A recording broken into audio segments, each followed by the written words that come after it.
She wore the wedding dress she'd sewn herself over 3 months and stood alone on the freezing platform while the groom had married someone else the week before. No money, no family, no way back. Only the falling snow and the train disappearing into the night. But this isn't the story of a woman abandoned. This is the story of a woman who rose up, stepped into the harshest depths of the Wild West, and became something nobody expected.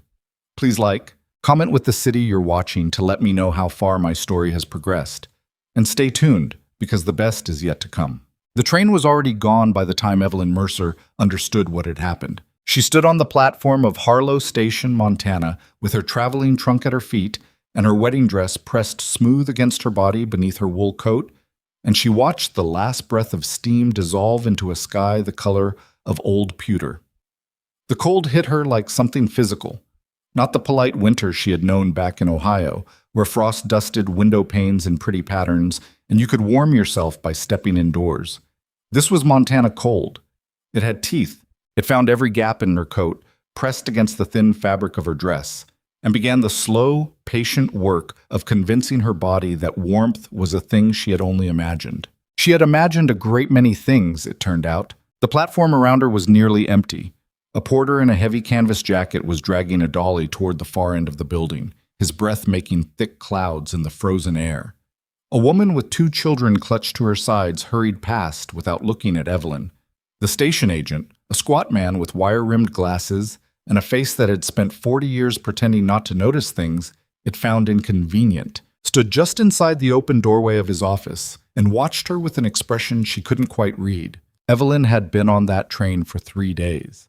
She had eaten sparingly. 2 biscuits from a paper sack, some dried apple, a cup of weak coffee from a vendor at the billing stop, because she was carefully managing the $12.40 she had left after buying her ticket. She had sat upright in the hard wooden seat, her trunk wedged between her knees and the seat back in front of her, and she had spent those 3 days in a state of low, humming anticipation that she'd mistaken for happiness. She was 26 years old. She had been a school teacher in Crestwood, Ohio, for 4 years, and before that she had helped her mother manage a household of 6 children and a father who drank more than he should have and contributed less than was needed. She knew how to stretch a dollar and how to make a meal out of very little, and how to keep a room of 30 children from descending into chaos through nothing but the calm, firm authority of her voice. What she did not know, what she had been foolish enough to believe she might escape through correspondence, was how to stop being lonely. Thomas Aldrin had written beautiful letters. She knew that now, standing on the platform, was not the time to think about the letters, but her mind went there anyway, the way a tongue finds a sore tooth. He had described his farm in terms that were almost poetic: the wide sweep of land, the way the light changed over the mountains in late afternoon, the silence that wasn't empty but full. He had said he was a man of simple wants, and that the simplest of those wants was a wife who would stand beside him and build something real.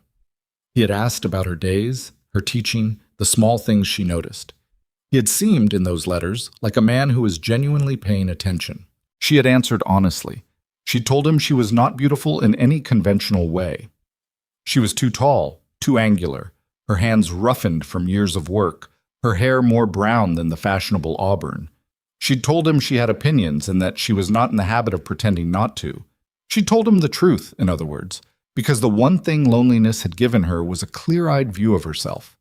He had written back and said those were exactly the qualities he admired. She had believed him. The trunk at her feet contained her entire life: 2 plain day dresses, a Sunday dress she could no longer justify wearing, her teaching certificates and records, a small tin of sewing needles and thread, her mother's embroidery scissors, 3 books, and the wedding dress she had made herself over the course of 3 months in the evenings after her school day ended.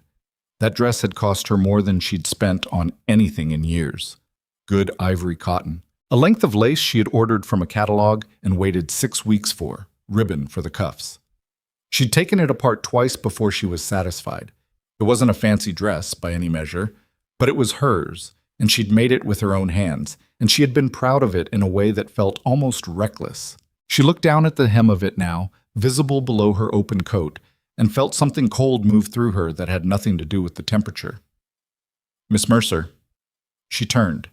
The station agent had come out of his office and was standing at the edge of the platform, his hands shoved into the pockets of his coat, his expression still doing that thing where it tried to communicate nothing at all. "That's me," she said. He cleared his throat. There's a message for you. Came 3 days ago by telegraph."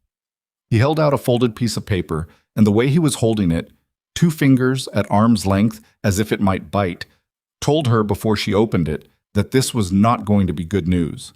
She took the paper, unfolded it, read it twice, because the first time her brain tried to find an alternate interpretation, and the second time it gave up. "Miss Mercer, unable to proceed with arrangement. Circumstances have changed. Do not come to Harlow. T. Aldrin." That was it. That was all of it. 11 words sent 3 days ago, arriving too late to stop her because she'd already been on the train and there'd been no way to reach her. Circumstances have changed. She stood very still on the frozen platform and looked at those words for a long moment. The porter with the dolly disappeared around the far corner of the building. The woman with the children was gone. The station agent was watching her with the careful attention of a man expecting some kind of scene. "When did this come in?" she asked. Her voice came out steadier than she expected. 3 days ago, like I said, Tuesday morning. Tuesday. She had boarded the train in Columbus on Monday evening. "Do you know what circumstances?" she asked. "Do you know anything about him? Thomas Aldrin? He said he had a farm outside town." The station agent shifted his weight. He was a man, she could see, who had delivered bad news before and had developed a strategy for it that involved looking at a point slightly above the recipient's head. "I know the name," he said, to the space over her left ear. "He does have land out that way. But I heard, and this is just talk, you understand, just what gets around. I heard he married Gerald Beaumont's daughter about 3 weeks back. Beaumont's the banker here. Has the only bank in the county." He paused. "Nice family." The words landed in her chest like stones dropped into still water. 3 weeks ago. Thomas Aldrin had married someone else 3 weeks ago. He had sent her a telegram 3 days ago, which meant he had waited nearly 3 full weeks after his wedding before bothering to inform the woman he had promised to marry that he would not, in fact, be marrying her. Circumstances have changed. "I see," she said. "They're a family we can wire for you? Someone who could send funds for a return ticket?" She thought of her mother's house, crowded and cold, her father's drinking, the looks her siblings would give her. Not unkind exactly, but weighted with the particular sympathy of people who had quietly expected you to fail. She thought of Crestwood, Ohio, where she had given up her teaching position because engaged women weren't permitted to teach in the district schools, and she had not thought she would need it again. "No," she said, "there isn't." The station agent nodded slowly, the way people nod when they already knew the answer to what they just asked. "You're welcome to wait inside," he said. "I close up at 6, though." "What time is it now?" 4:30. He went back inside. Evelyn stood on the platform and did the arithmetic. She had $12.30. She'd spent a dime on coffee and Billings. A train ticket back east would cost more than she had. She did not know this town. She did not know a single person within several hundred miles. It was the 23rd of January, 1883. The temperature was somewhere well below freezing and dropping, and she was standing on a train platform in a wedding dress in a town where the only man who had promised to help her had instead married a banker's daughter and sent her 11 words of explanation. She thought, with a clarity that surprised her, "Well, this is bad." Then she picked up her trunk and went inside to sit by the small coal stove in the corner of the station office and think about what to do next. The station agent's name was Hector Pruitt, and to his credit, he brought her a cup of coffee without being asked and did not make her feel any worse about her situation than she already did, which was a lower bar than it should have been, but which she was grateful for nonetheless. He was not a cruel man. He was simply a man who had learned to navigate the world by not involving himself in other people's disasters. He told her, in the fragmented, reluctant way of someone who felt they owed information but not much else, that Thomas Aldrin was well regarded in Harlow, that Gerald Beaumont was a powerful man who'd essentially built the town's commerce, and that the marriage between Aldrin and Beaumont's daughter Clara had been announced very suddenly, which had surprised people, but that no one had said much because you didn't say much about things that involved Gerald Beaumont if you were smart. "There any work in town?" Evelyn asked. Pruitt considered this the way he seemed to consider everything, slowly, with the air of a man carefully checking for escape routes before committing to a response. Mrs. Halverson runs a boarding house on 2nd Street. She sometimes needs help, particularly in winter when her rheumatism acts up. He paused. I don't know what she pays. I'll ask her, Evelyn said. I can draw you a map, he said, and he did, on the back of a telegraph form. A rough sketch of 2 blocks, a square for the boarding house, a note about the general store where she might find work if Mrs. Halverson had nothing. He handed it to her with something that might have been guilt, though he kept his face carefully neutral. She thanked him, finished her coffee, and waited until 6 o'clock. When Pruitt locked the station door behind her, the cold hit her again, harder this time because she'd spent 90 minutes sitting beside a warm stove. The light had gone entirely. Dark came fast and early in Montana January, and the main street of Harlow was a corridor of yellow lamplight from windows, muddy snow compressed into deep ruts by wagon wheels, and the distant sound of someone hammering at something in a building she couldn't see. She found the boarding house. She knocked. The woman who opened the door was in her 60s, stout and short, with white hair and the kind of face that had once been pretty and had settled into something more durable.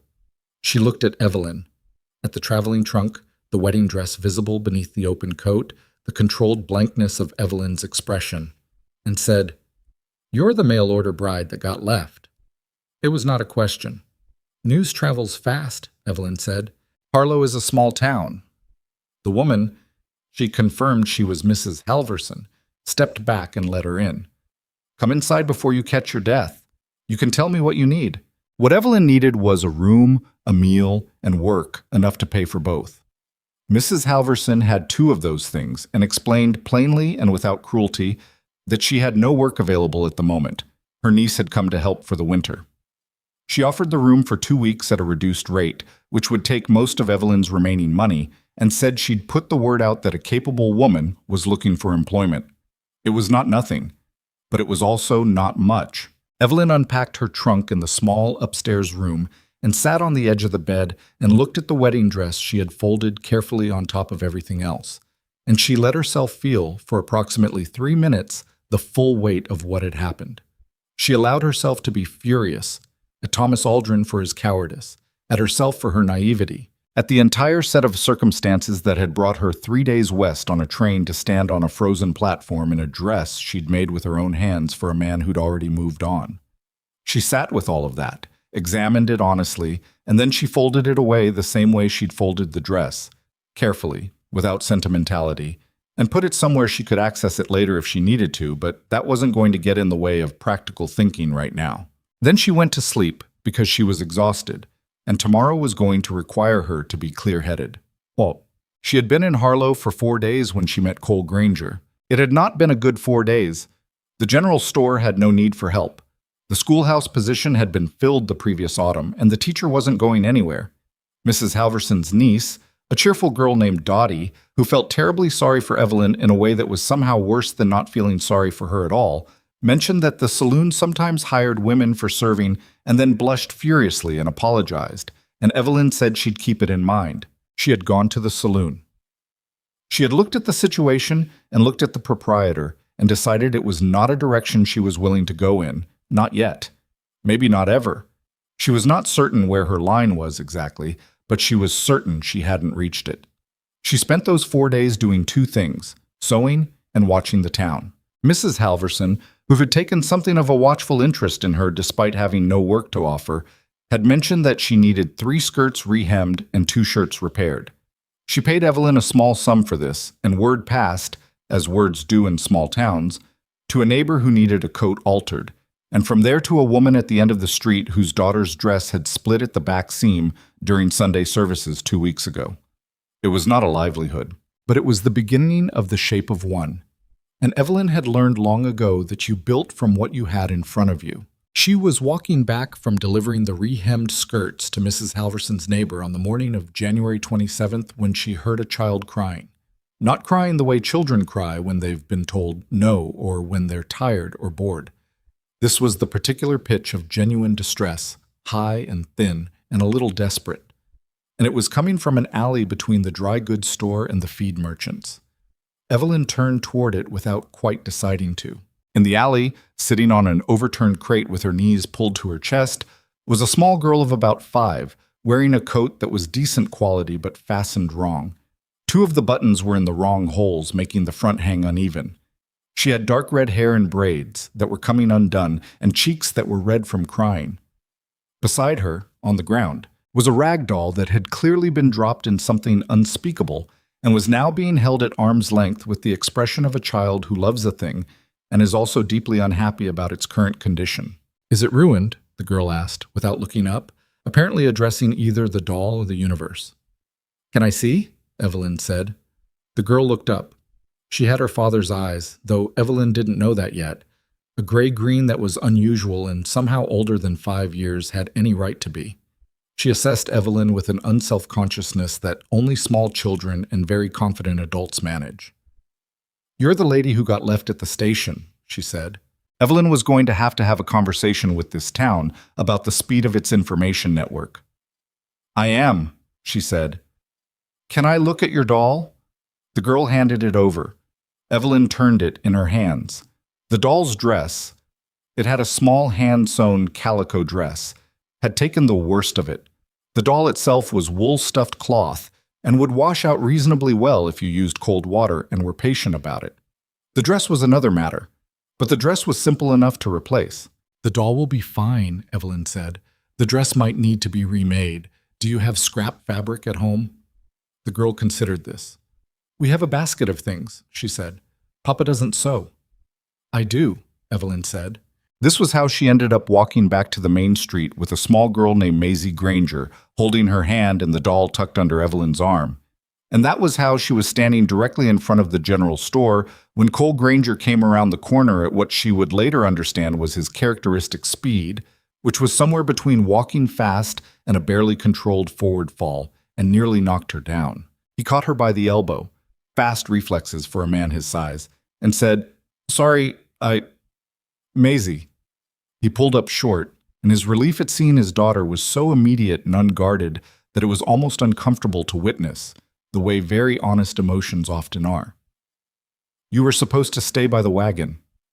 "I found a lady," Maisie said, with the tone of someone who feels this explains everything and is puzzled that it might require further elaboration. Cole Granger was tall, several inches over 6 feet, with the broad, work-built frame of a man who had spent years doing physical labor rather than thinking about it. He had dark hair going gray at the temples, a jaw that hadn't seen a razor in several days, and the deeply weathered skin of someone who spent most of his time outdoors. He was not what you would call handsome, exactly. He had a nose that had been broken at some point and had healed slightly off-center, and there was a scar along his left jawline that she couldn't help noticing. He looked like a man who had been through things and had not been entirely unaffected by them. His eyes, when they moved from his daughter to her, were complicated. Not unkind, but carrying something. "Cole Granger," he said. He still had her elbow, and he let go of it abruptly, as if he just remembered he was holding it. "This is my daughter Maisie. I apologize if She wasn't bothering me," Evelyn said. "She had a problem I could help with." She held up the doll. He looked at the doll, then at her, and something shifted slightly in his expression, a fraction less guarded. "Evelyn Mercer," she said. "I arrived last week." "I know." He said it simply, without the cringe most people couldn't suppress when referencing her situation. Just a statement of fact, which she found she appreciated more than she could have explained. "Her doll needs its dress replaced," Evelyn said. "I offered to help, if that's all right." Cole looked at Maisie, who was watching him with an expression of absolute certainty that this was going to work out in her favor, the look of a child who has already won an argument in her head and is waiting for the adult to catch up. "That's fine," he said. "I don't want to take your time, though. You probably have—" He stopped, and the pause was brief, but she caught it. Things to do, places to be. And they both knew that at this particular moment, those words didn't quite land the way he'd intended. "I have time," she said, without any edge on it. They stood for a moment in the cold street, and Maisie reached up and took both of their hands simultaneously, one in each of hers, in the frank, uncomplicated way that small children do things, and began walking toward the wagon. The ranch was 6 miles out of Harlow, along a road that was technically a road in the sense that wagons had used it enough times to press a distinction into the prairie.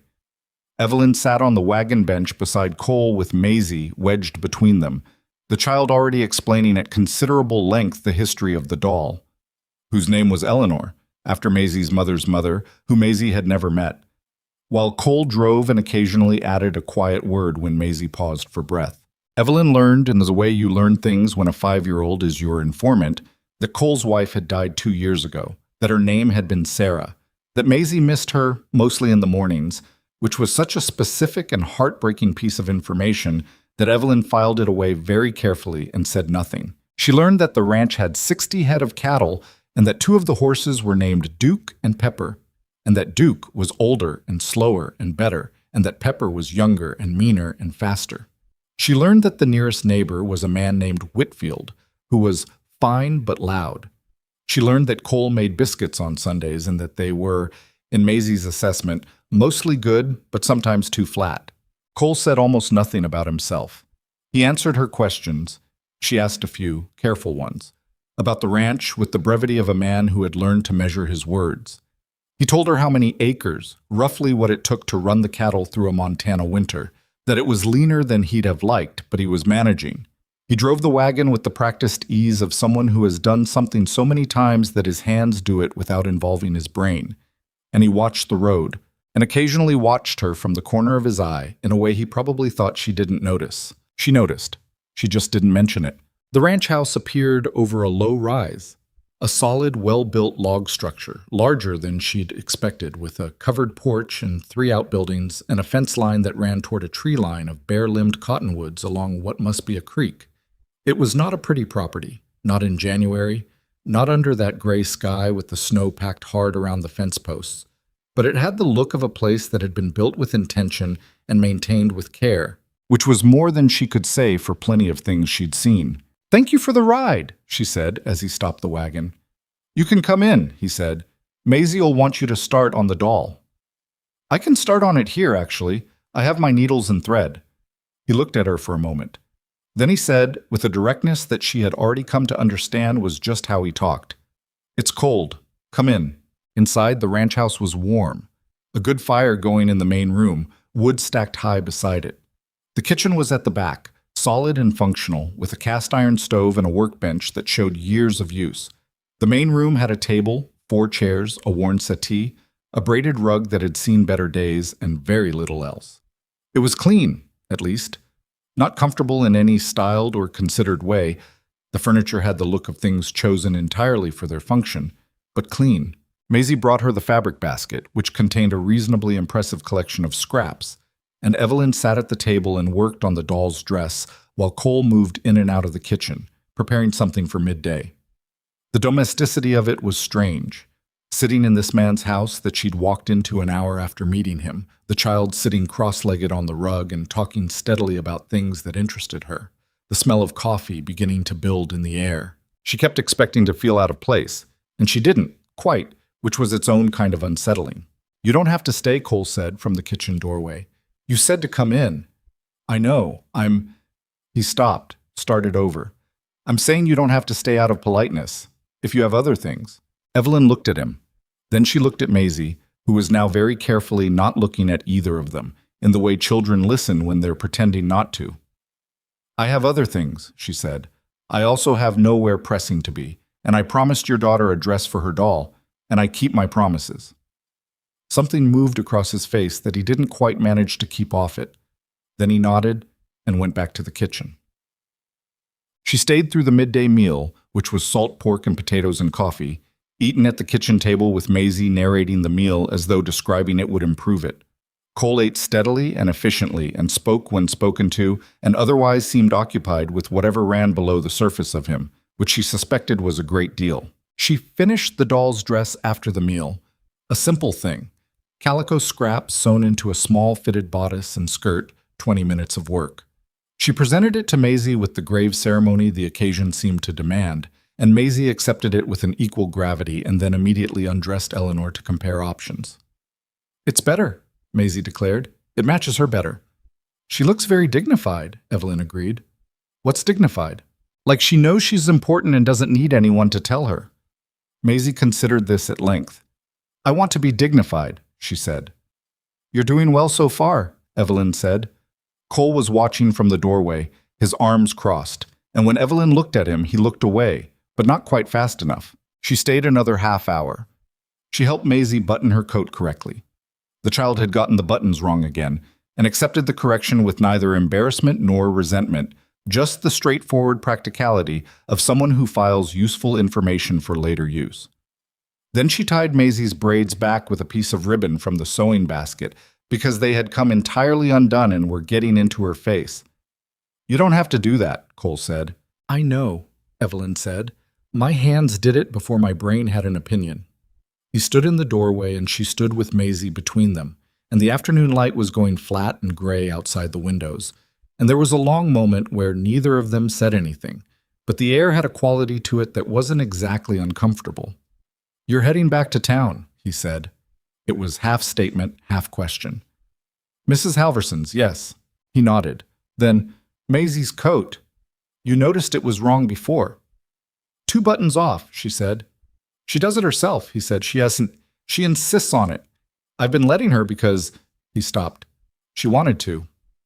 She's old enough to learn to do it right, Evelyn said. Not unkindly, but plainly.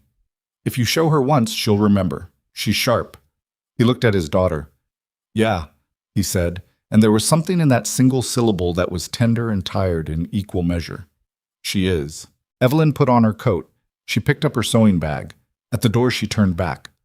I'm obliged for the meal, she said, and the warmth. I'm obliged for the dress, he said. She nodded. She went out onto the porch, and the cold came back, and the 6 miles back to Harlow stretched out in front of her. She had walked 2 of them before she heard the wagon behind her, and she turned. Cole pulled up alongside her.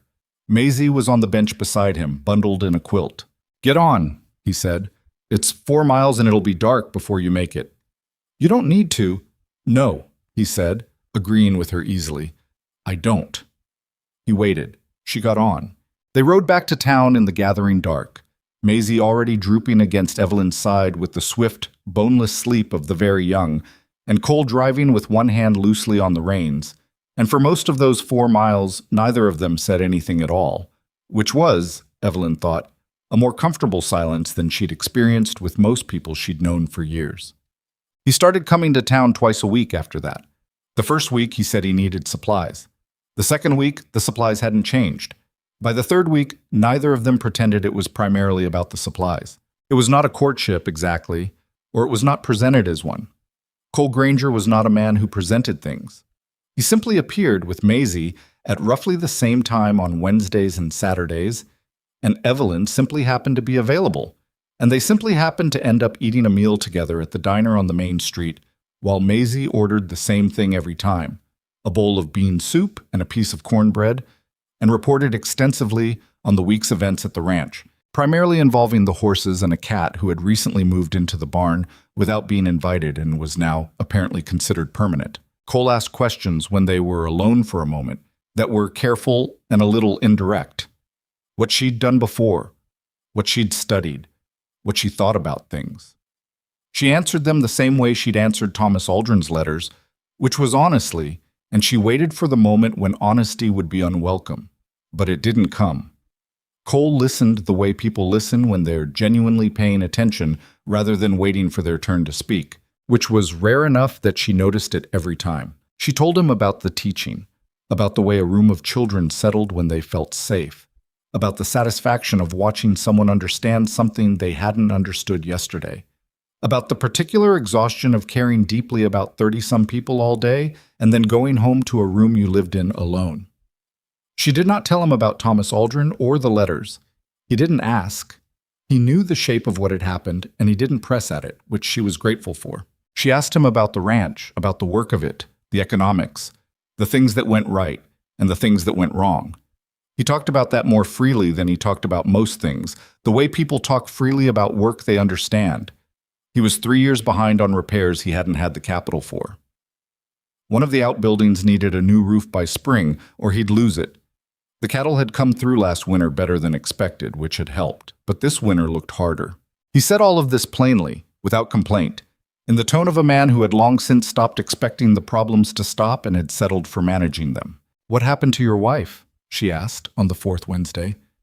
It was not a gentle question, but she had decided that gentle questions sometimes did the person receiving them a disservice.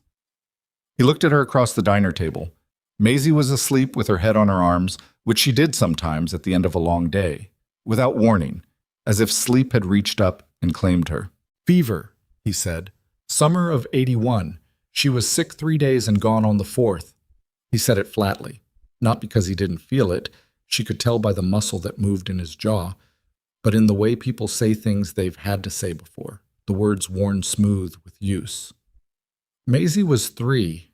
She barely... He stopped. "She has some memory of her. I don't know how much is real." "Probably more than you think," Evelyn said. "Children that age are storing things we don't give them credit for." He looked at his daughter. "I hope so," he said quietly. She looked at him looking at his daughter, and something in her chest did something she noted and set aside, the same way she set aside things she wasn't ready to examine. The trouble started, as trouble often does in small towns, with talk. Mrs. Halverson mentioned it first with the careful delicacy of someone who felt an obligation to inform and was uncomfortable about it. "People are saying things," she said one morning over the kitchen table, "about you and Cole Granger." "What things?" Evelyn asked, though she could approximate them. "That it isn't proper. A woman alone, going out to a man's ranch, being seen together in town." Mrs. Halverson paused. "People know your situation is the thing. They think..." She stopped again. "They think I'm trading on desperation," Evelyn said. "Looking to land somewhere because I have nowhere else to go." Mrs. Halverson didn't answer, which was answer enough. The thing was, Evelyn had thought about it. She would have been a fool not to. She was 26, she had spent her small savings on a train ticket and a boarding house. Her teaching position no longer existed, and her sewing work was enough to survive on, but not to build anything from. Cole Granger had a ranch and a child who needed someone, and, increasingly, eyes that found her across a room with a directness that was hard to misread. She had thought about all of that, and then she had thought, "I will not do anything out of desperation." It was the single rule she had made for herself on the platform at Harlow Station in the first minutes of understanding what Thomas Aldrin had done. She would not make choices out of fear. She had seen, in her mother's life, what happened when women made choices out of fear, and she was not willing to repeat that pattern. So she waited. She kept her sewing work. She was honest with Cole when he talked to her, and she did not pretend to feel things she didn't feel or hide things she did. It was a Saturday, 5 weeks after she'd arrived in Harlow, when Cole came to town and found her at Mrs. Halverson's kitchen table with 3 garments in various stages of repair and a cup of tea that had gone cold. He sat across from her, which was unusual. Usually they met at the diner. Maisie was not with him. "Maisie's with Whitfield's wife for the morning," he said. "Is she all right?" "She's fine. She likes Mrs. Whitfield." He sat with his hands on the table, which was the gesture of a man who has made a decision and is giving himself a moment before acting on it. "I've been thinking," he said. "I know," she said. He looked at her steadily. "I need to ask you something, and I want you to answer me honestly." "I always do," she said. "Do you have any interest in this situation?" He paused, plainly dissatisfied with how he'd started. "What I mean is..." Another pause. He looked at his hands. "I'm asking whether you'd consider coming to the ranch as..." He stopped again. "Cole," she said. "Yeah." "Say what you mean." He looked up at her. "I don't want to insult you," he said. "Given everything, I don't want to make it sound like I'm..." "I understand what you're trying to avoid," she said. "You're trying not to make it sound like an offer of convenience, like you're picking up what someone else put down." She watched his face. "But that's not what you're asking." He was quiet for a moment. "No," he said. "It's not." He looked at her with that unguarded directness she'd come to recognize, the thing that happened when he dropped the careful management he maintained with most people. "I'm asking because Maisie talks about you every day. I'm asking because every time I come to town, I'm looking for you before I'm aware I'm doing it." A pause. "I'm asking because I haven't felt like the ranch had any particular future in it for a while now, and lately I've been thinking about it again." He said all of this the way he said most things, without decoration. That's why I'm asking. Biti shit baki patak pandizabot. Evelyn looked at the cold cup of tea. She thought about the platform at Harlow Station and the 11 words and the wedding dress she'd made with her own hands, folded in her trunk upstairs. She thought about what she'd promised herself. She thought about a small girl with her coat buttoned wrong, holding a doll at arm's length, asking if it was ruined. I'd need to know it's real, she said. Not convenience, not charity. It's not either of those things. I have opinions, she said. I've told you that. I know. I've been listening. I won't be managed, she said. If I'm at that ranch, I'm a partner, not a fixture. He met her eyes. That's what I want, he said. That's exactly what I want. She took a breath. Outside, the January street was cold and gray and thin, with smoke from chimneys, and somewhere a horse was complaining about something, and it was, all things considered, a deeply ordinary morning. Not what she had imagined when she'd imagined this. But then, almost nothing about the last 5 weeks had been what she'd imagined, and it had been better for it. All right, she said, I'll come see the ranch. We'll see how it goes. He nodded once, with the restraint of a man who is very careful about showing too much. And then he looked away, out at the window at the cold street, and she caught the edge of something on his face that she suspected was relief so deep he didn't quite know what to do with it. All right, he said. Good. They sat there for another minute in the warm kitchen, and the tea was cold and the fire needed another log, and neither of them said anything else, which was, she had come to understand, one of the things she liked best about talking to Cole Granger. He knew the difference between silence that needed filling and silence that was already full. She moved to the ranch on a Tuesday, which was not a significant day by any measure, but Evelyn had always believed that ordinary days were as good as any for doing necessary things. Cole came for her in the wagon at 8 in the morning, when the sky was the pale, washed-out blue that comes after a cold night, and the ruts in the road were frozen solid enough to make the wheels crack and jolt. She had one trunk, the same trunk she'd arrived with, and a small basket of sewing supplies she'd acquired over the 5 weeks at Mrs. Halverson's. Spools of thread in 4 colors, a paper of pins, 2 pairs of scissors, spare needles. Mrs. Halverson stood on the porch of the boarding house and watched the wagon leave with an expression that was fond and a little worried, the expression of a woman who hoped for the best and had lived long enough to know that hoping didn't guarantee anything. Maisie was in the wagon bed, lying on her back with her feet in the air, conducting some private negotiation with the sky. She sat up when Evelyn climbed onto the bench. "Eleanor is waiting," Maisie said. This appeared to be all the greeting she felt the situation required. "I'm glad to hear it," Evelyn said. Cole clicked to the horses and the wagon moved, and Evelyn did not look back at the boarding house or the street or the town, because she had decided, the night before, that she was done looking backward for a while. The first thing she noticed about living on the ranch, as opposed to visiting it, was how much work there was. Not in a complaining way. She had known there would be work, had expected it, had in some ways been glad of it, because work was something she understood and could do well. But the scale of it was different from what she'd managed in her imagination. The house was clean, as she'd noted, but it was clean the way a house gets clean when the person doing it is managing with less time than the task requires. Surfaces wiped down, floors swept, but the accumulated disorder of a household without enough hands showing in corners, and in the way things were stored, and in the sad state of the curtains, which had clearly not been washed in over a year and had taken on the color of weak tea. She did not say any of this on the first day. She was not there to criticize. She was there to be useful, and the most useful thing she could do was look carefully at what was needed and start with the thing that needed it most.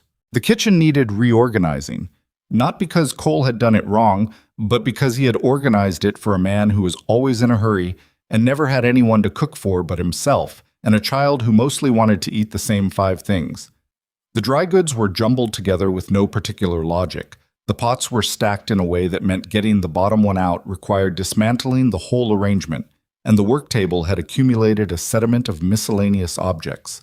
A wrench, a child's shoe, 3 dried apples, a ball of twine, a horseshoe nail, that had no business being in a kitchen at all. She reorganized it on the second day after asking Cole whether he minded. He said he didn't mind, with the slightly guarded tone of a man who was not quite sure what minding would look like in practice, and was reserving the right to find out. She put things where they made sense to reach, labeled the flour and cornmeal jars with a piece of charcoal on paper, moved the wrench to the shelf by the back door where the other tools were, and returned the horseshoe nail to the barn, where she assumed it was missed. Cole came into the kitchen that evening, looked around, and said nothing for a moment. She waited. "I've been looking for that wrench for a month," he said.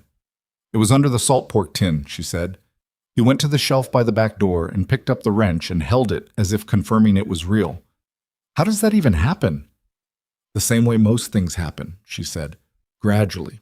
He put the wrench in his coat pocket. It seemed he had immediate use for it, and went back outside, and she heard, very faintly, something that might have been a short laugh as he crossed the yard, though she couldn't have sworn to it. She found her place in the household the way water finds its level, not by forcing it, but by understanding the existing shape of things and adjusting. Maisie woke early and required breakfast before she could be reasoned with about anything. This was a characteristic Evelyn recognized because she had it herself. Cole was up before either of them, out to the barn in the pre-dawn dark to do what the animals needed before anything else, coming in stamping snow off his boots and ready for coffee with a directness that bypassed any social warm-up. He was not a man who eased into the day. He arrived in it already going. They divided the mornings without discussing it much. Evelyn made breakfast, managed the house through the morning, worked on her sewing in the early afternoons when Maisie napped or played near the stove. Cole did the outside work, the cattle, the horses, the fence lines, the 100 ongoing repairs that a working ranch generated like a living thing generating problems. He came in for midday meal when he could, sometimes not until late afternoon, always apologizing for it without explaining it, which she understood to mean he'd been too far out or something had gone wrong that he'd rather fix than discuss. In the evenings, they sat at the kitchen table after Maisie was in bed. The child went down early and slept hard, another characteristic Evelyn recognized and respected, and sometimes talked, and sometimes didn't. And Cole occasionally mended harness leather or sharpened a blade while Evelyn sewed, and the fire burned down, and it was, she thought, the most quietly ordinary her life had been in years. She was not sure ordinary was the right word. Maybe the right word was settled. She felt settled in a way she hadn't known she was missing until she noticed its presence. It was not without difficulty. Cole was not always easy to live alongside. He had a way of going silent that was not hostile but was absolute. When something was troubling him, he seemed to pull it entirely inside himself, like a door closing, and the effort of maintaining a conversation with a closed door was something Evelyn found genuinely taxing.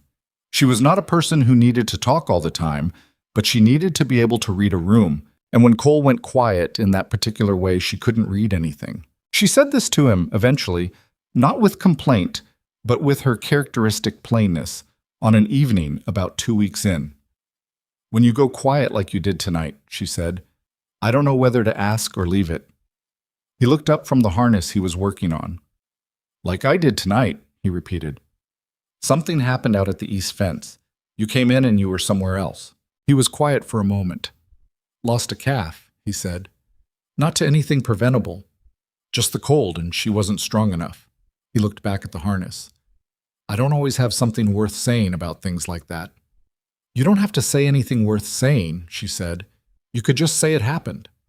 He seemed to consider this. "I'm not used to—" He stopped, started again. "I've been managing things alone for a while." "I know," she said, "but you're not alone right now." He looked at her across the table, in the firelight, and whatever was on his face was too complicated to read in full, but it didn't look like nothing. He nodded once, and he said, "Fair enough." And he went back to the harness, and she went back to her sewing. But something had shifted slightly, the way the air in a room shifts when a window is opened a crack. After that, he told her things. Small things, at first. A problem with one of the water troughs, a complication with the cattle count, a worry about the roof of the old outbuilding when the February thaw came. Then larger things, when she didn't make a production of receiving them. The debt he was carrying on the ranch from a bad year 3 years back. The fact that he'd considered selling in the fall and then hadn't been able to make himself do it. The way he still sometimes came in from the barn at dusk and was surprised, for a half second, that the kitchen wasn't the way Sarah had kept it, before his brain caught up. "Does it bother you?" he asked when he told her that. "That I still—" "No," she said. "It would be strange if you didn't." He seemed to find this less complicated than he'd expected. She found it less complicated than many things. What was more complicated, and what she didn't say aloud, was the way she had begun to be aware of him as a presence in a room. The particular sound of his step on the porch boards, the way his voice changed slightly when he was talking to Maisie versus when he was talking to her. The fact that his hands, which were the hands of someone who worked hard with them and didn't spend much thought on that, were also capable of something that she wouldn't have called gentleness, except that that was the word that kept presenting itself. She had watched him fix a splinter in Maisie's palm with more patience and steadiness than the task technically required, and she had noted it and set it aside, and then she had found herself noting similar things repeatedly and running out of places to set them. She kept her distance, consciously. She had promised herself she would not act from desperation or urgency, and she meant to keep it. Maisie, for her part, made no effort at distance of any kind. She had apparently decided, in the frank and irreversible way of 5-year-olds, that Evelyn was hers. She appeared in Evelyn's room in the early mornings before Cole was in from the barn, dragging Eleanor and wanting her hair braided before breakfast. She planted herself beside Evelyn when she was sewing and asked questions at the rate of approximately one every 45 seconds. She reached for Evelyn's hand when they walked anywhere, as naturally as she breathed. She told Evelyn things her father didn't know she'd noticed, that she knew her mother wasn't coming back, that she'd heard the neighbors say her father was lonely, that she sometimes pretended Eleanor was telling her stories her mother used to tell, because she couldn't quite remember the real ones anymore. That last one, she said on a Thursday afternoon in early February while Evelyn was braiding her hair, and it was said without drama, just the flat, honest grief of a child who is still working out the difference between things that can be fixed and things that can't. Evelyn set down the braid and didn't say anything for a moment. She just kept her hands on the child's hair, keeping the contact. "Do you know any of the beginnings?" she asked, finally. "Any part of the stories?"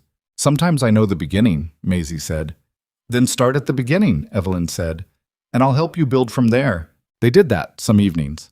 Maisie would start a story from a fragment she remembered, and Evelyn would follow her lead and add to it, and they built things that were part memory and part invention, and Maisie seemed to find that more satisfying than either alone.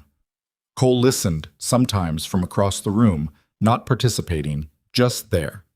And once, when Maisie had fallen asleep mid-sentence and Evelyn was carrying the story to its end anyway, out of some obscure obligation to finish what was started, she looked up and found Cole watching her with an expression she didn't know how to categorize and decided not to try. It was in the 3rd week of February when the fever came. It came fast, the way illness comes when it is serious. Not a gradual building, but a sharp arrival. Maisie had been fine at breakfast, a little quieter than usual, but fine. By noon, she was complaining that her head hurt. By mid-afternoon, she was hot to the touch. And by the time Cole came in from the fields at dusk, she was burning. "She's been sick before," Cole said, but his voice was flat in a way that meant he was working to keep it that way. "I know," Evelyn said, "but she's at 103 at least. I need you to get Dr. Poole." The problem was the storm. It had been building since morning, the kind of February storm that Montana occasionally produces as a reminder of what it is capable of, a driving wall of wind and snow that had already reduced visibility to a few yards and was getting worse. Harlow was 6 miles away. The road was gone under a foot of new snow and the temperature was dropping. "I can make it," Cole said. "How long?" he thought. "Hour out, hour back. Maybe more in this. 2 hours minimum, in a storm that was still building." She looked at Maisie, who was on the settee wrapped in 2 quilts, her small face flushed and her eyes dull with the particular vacancy of fever. She had stopped responding well to questions in the last hour. "Go," Evelyn said. "I'll manage here." He looked at his daughter, then at Evelyn, and she could see him calculating. The risk of leaving against the risk of staying without help, the storm against the fever, all of it running through him at once. "You're sure?" "Cole." She met his eyes. "Go get the doctor. I'll be here." He went. She heard the horse. He'd take a horse, faster than the wagon, even in snow. And then the sound swallowed up in the wind, and she was alone with Maisie and the fire and the storm pressing against the windows like something that wanted in. She had managed sick children before. She was not a trained nurse, but she had 5 younger siblings and had grown up in a house where illness moved through the household with seasonal regularity, and her mother's principle had been practical over panicked. Cool cloths for the fever. Keep her drinking if you can. Keep the fire hot, keep the room warm, watch for the breathing. She got water from the pump. It was work, in the cold, the pump stiff, and her hands aching by the time she had enough. And she set it to warm on the stove, not hot, just cool enough to bring the skin temperature down. She sat beside Maisie on the settee and put the cloths on her forehead and changed them when they warmed, steadily, without the luxury of panic, because panic would not be useful. "Evelyn," Maisie said at some point, "I'm here." "Is it bad?" She thought about the right answer to that. "You've got a fever," she said. "Fevers are hard, but your body knows what it's doing. I'm going to help it." "Where's Papa?" "He went to get the doctor. He'll be back soon." Maisie closed her eyes. "Don't go away," she said. "I'm not going anywhere," Evelyn said, and she meant it in the specific immediate sense, and also, she realized, in some other sense that she hadn't fully examined and probably should have. The storm got worse before Cole got back. By the 7th hour, Evelyn had lost track of exact time, but the fire had needed 2 more loads of wood, and she'd used the last of the water twice. The windows were rattling in their frames, and the snow was horizontal in the brief moments when she had to open the door to bring in more wood from the porch stack. Maisie's fever had peaked somewhere in the 5th hour and then begun to drop, slowly, the way fevers drop when they are going to break. Not fast, not reliably, but the direction was right. Her breathing had stayed clear, which was the thing Evelyn had been most afraid of. She heard the horse before she heard the door, a stamping at the porch, the particular sound of an animal pushed to its limit, reaching somewhere safe. Then the door opened and Cole came in with Dr. Poole behind him, and they were both crusted with ice. And Cole's face, when he looked at his daughter, was something Evelyn turned away from for a moment, because some expressions are too private to witness straight on. "She's through the worst of it," Evelyn said, before either man could speak. "Fever's been dropping for about an hour. Breathing's been fine all night. She drank about a cup of water an hour ago." Dr. Poole, a lean man in his 50s with the no-nonsense efficiency of someone who had made a career of arriving when things were already bad, came directly to Maisie and did what doctors do, with his hands and his bag and his careful attention. Cole stood near the door, still in his coat, watching. "She's doing well," Dr. Poole said after a few minutes. "Fever's coming down. No lung involvement that I can hear." He looked at Evelyn. "You managed well tonight." "She helped herself," Evelyn said. "She's a tough kid." Cole crossed the room and crouched beside his daughter, and he put his hand on the top of her head with a care that was almost formal, as if the gesture was so important he was afraid to do it wrong. Maisie opened her eyes. "Papa," she said, "you got the doctor." "Yeah, baby." "Evelyn stayed," Maisie said. "She stayed the whole time." Cole looked up at Evelyn, across the settee, and what was on his face was unambiguous and unguarded, and she didn't look away from it. "Yeah," he said, "I know." Dr. Poole left after another hour, declining to attempt the road back to town in the dark and the storm. Cole offered the spare room without hesitation, the kind of practiced hospitality that happens when people live far from help and know they may need it in return someday. He was asleep within minutes, the sound sleep of a man who'd been on a horse in a blizzard for 2 hours. Maisie slept on the settee until Evelyn carefully carried her to her bed, which she had warmed with a heated rock wrapped in flannel, while the doctor was examining her. Cole was in the kitchen when she came back, making coffee. It was the only thing he seemed to know how to do when his hands needed to be doing something and his head was too full for useful work. "Sit down," she said. "I'll do it." "I've got it," he said. She sat. He made the coffee badly. He always made it slightly too strong, a characteristic she'd stopped mentioning. And he poured 2 cups and sat across from her, and he put his hands around his cup and looked at them for a moment. "Thank you," he said. "That's not—" He stopped. "That's not a sufficient thing to say."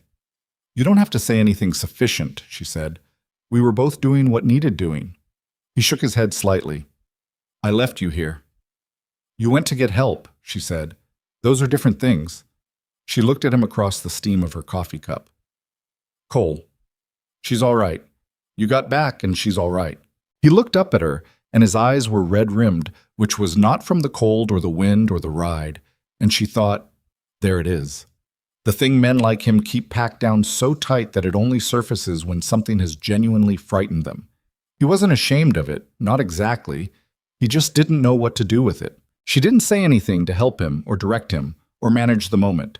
She just sat with him, across the table, while the storm pressed against the windows and the fire burned and the coffee cooled. Sometimes that was the right thing. Sometimes the right thing was simply not leaving. After a while he said, "She called you Evelyn." "That's my name," she said. "No." She said it like... He stopped, looked at his hands again. She said it the way she used to say Sarah. Evelyn was quiet for a moment. "Is that all right?" she asked. Not with apology in it, genuinely asking. He was quiet for a longer moment. "Yeah," he said. "I think it is." They sat there until the coffee was cold and the storm had talked itself down to a steady moan. And somewhere around midnight, he finally went to check on Maisie one more time before sleeping. And Evelyn went to her room and sat on the edge of her bed and looked at her hands, which were chapped from cold water and the cold pump and the hours of changing cloths.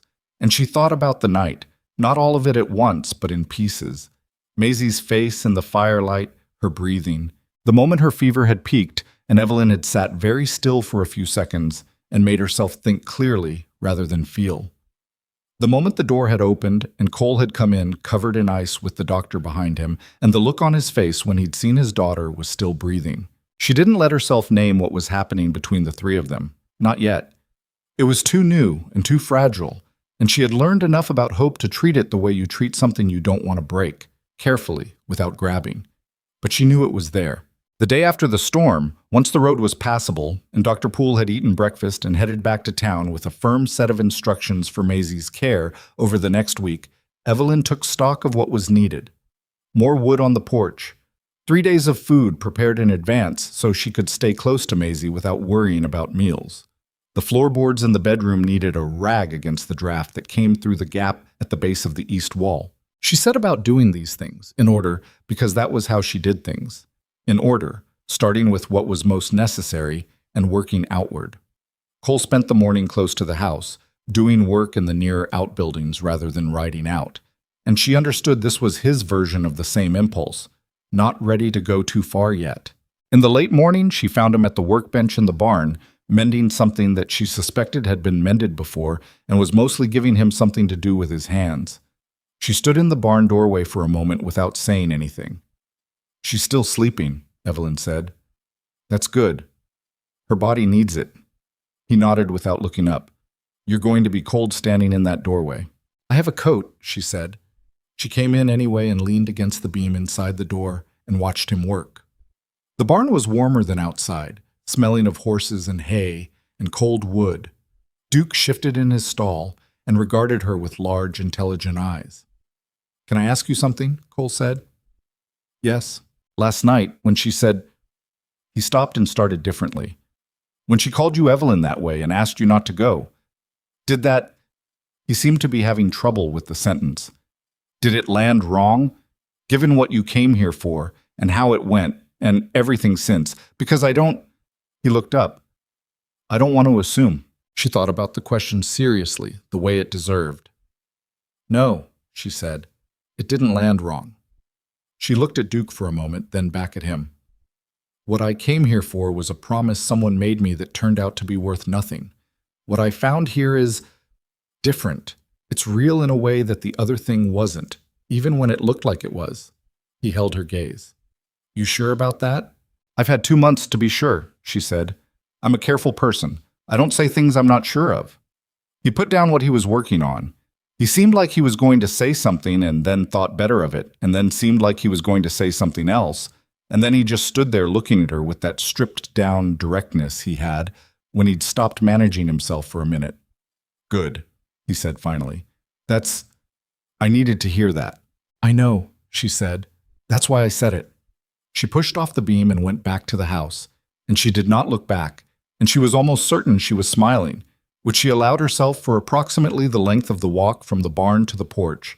And then she went inside where the fire was starting to need another log, and Maisie was going to be awake soon and hungry, and there was work enough to fill the rest of the day, and the day after, and the one after that. 3 weeks later, Maisie was fully recovered, more or less louder than ever, and Eleanor had been given a second dress in blue calico to go with the first. The ranch had settled back into its rhythms, with Evelyn more fully inside those rhythms now than before the storm. Not by design, but because the night of the fever had done what extended closeness sometimes does, which is to make the people who go through it together less careful about the distance they'd been keeping before it. She and Cole ate most meals together now, even when they weren't particularly hungry, which was a thing she noted without commenting on.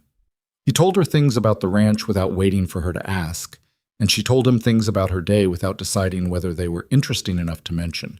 And both of these were small changes that added up to something she didn't have a precise word for, but that felt more and more like simply being somewhere she was supposed to be. On a Saturday in late February, one of those thin, cold days that suggest spring might eventually arrive without quite promising it, Maisie appeared in the kitchen doorway with Eleanor and an expression of significant resolve. "Eleanor wants to know," Maisie said, "if you're going to stay." Cole, at the table with his coffee, went very still. Evelyn looked at the child, then at Cole. He was not looking at her. He was looking at his coffee cup with the studied attention of someone who has decided the outcome of the next 30 seconds is not something he has a right to influence. She looked back at Maisie.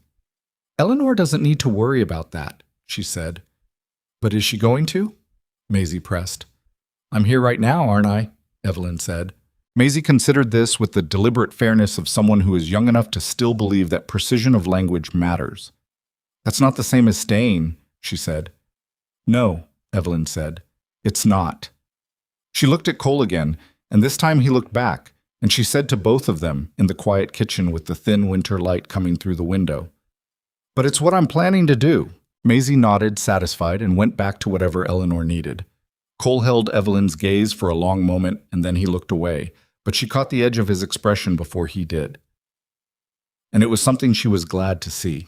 She went back to the bread she'd been making, pressing her hands into the dough, and the kitchen was warm and the fire was good, and Maisie was talking to her doll in the next room, and outside the frost was still on the fence posts, but thinner than it had been, which wasn't the same as spring, but was, at least, the direction of it.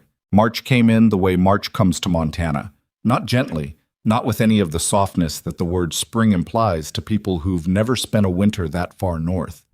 It came sideways, half snow and half something colder than rain, the kind of weather that couldn't make up its mind and so chose to be unpleasant in multiple ways simultaneously. The creek behind the cottonwoods thawed enough to run fast and brown and loud, then froze again overnight. The cattle grew restless with the changing pressure. Duke pulled up lame on a Tuesday, and Cole spent 2 hours in the cold examining the hoof before determining it was a stone bruise and not something worse. And he came in that evening gray-faced with cold and relief in equal measure. Evelyn had soup on the stove. She did not make a thing of it. The ranch had its own language by now, made of small and ordinary exchanges. Who needed what before they asked, where things were, how to read the silences. She knew the difference between Cole's tired quiet and his worried quiet, and the particular focused stillness he got when he was working through a problem in his head. He knew she needed 20 minutes in the morning before she was ready to talk to anyone, that she would not mention a problem until she'd thought it through partway herself, and that when she went to the barn after supper it wasn't because anything was wrong, but because she liked the horses, and sometimes needed to stand somewhere that wasn't the house for a few minutes. Maisie turned 6 in the first week of March. They made a cake, lopsided, because the oven ran hotter on the left side and Evelyn had not yet fully accounted for it. And Cole produced, from somewhere in the depths of the barn, a small wooden horse he had carved over the course of the winter in the evenings when he thought Evelyn had gone to sleep. She had not been asleep. She had heard the careful, patient scraping of the knife from the other room and had not said anything. Understanding it was something he was doing privately, and that it was good. Maisie named the wooden horse Pepper, which she announced with great satisfaction was a better Pepper than the actual Pepper, who was mean. The actual Pepper, in the corral, appeared indifferent to this assessment. It was a good day. It was the kind of day that gets stored somewhere, the way certain days do, and taken out later when things are harder. The harder things began the following week. Evelyn was in town on a Wednesday, delivering 3 altered garments to women who had become steady customers over the winter. Her sewing work had grown into something that was not quite a business, but was becoming one, steady enough that she was keeping a ledger, when she saw the horse tied outside the saloon. A bay gelding, well-fed and well-tacked, the kind of horse that costs real money.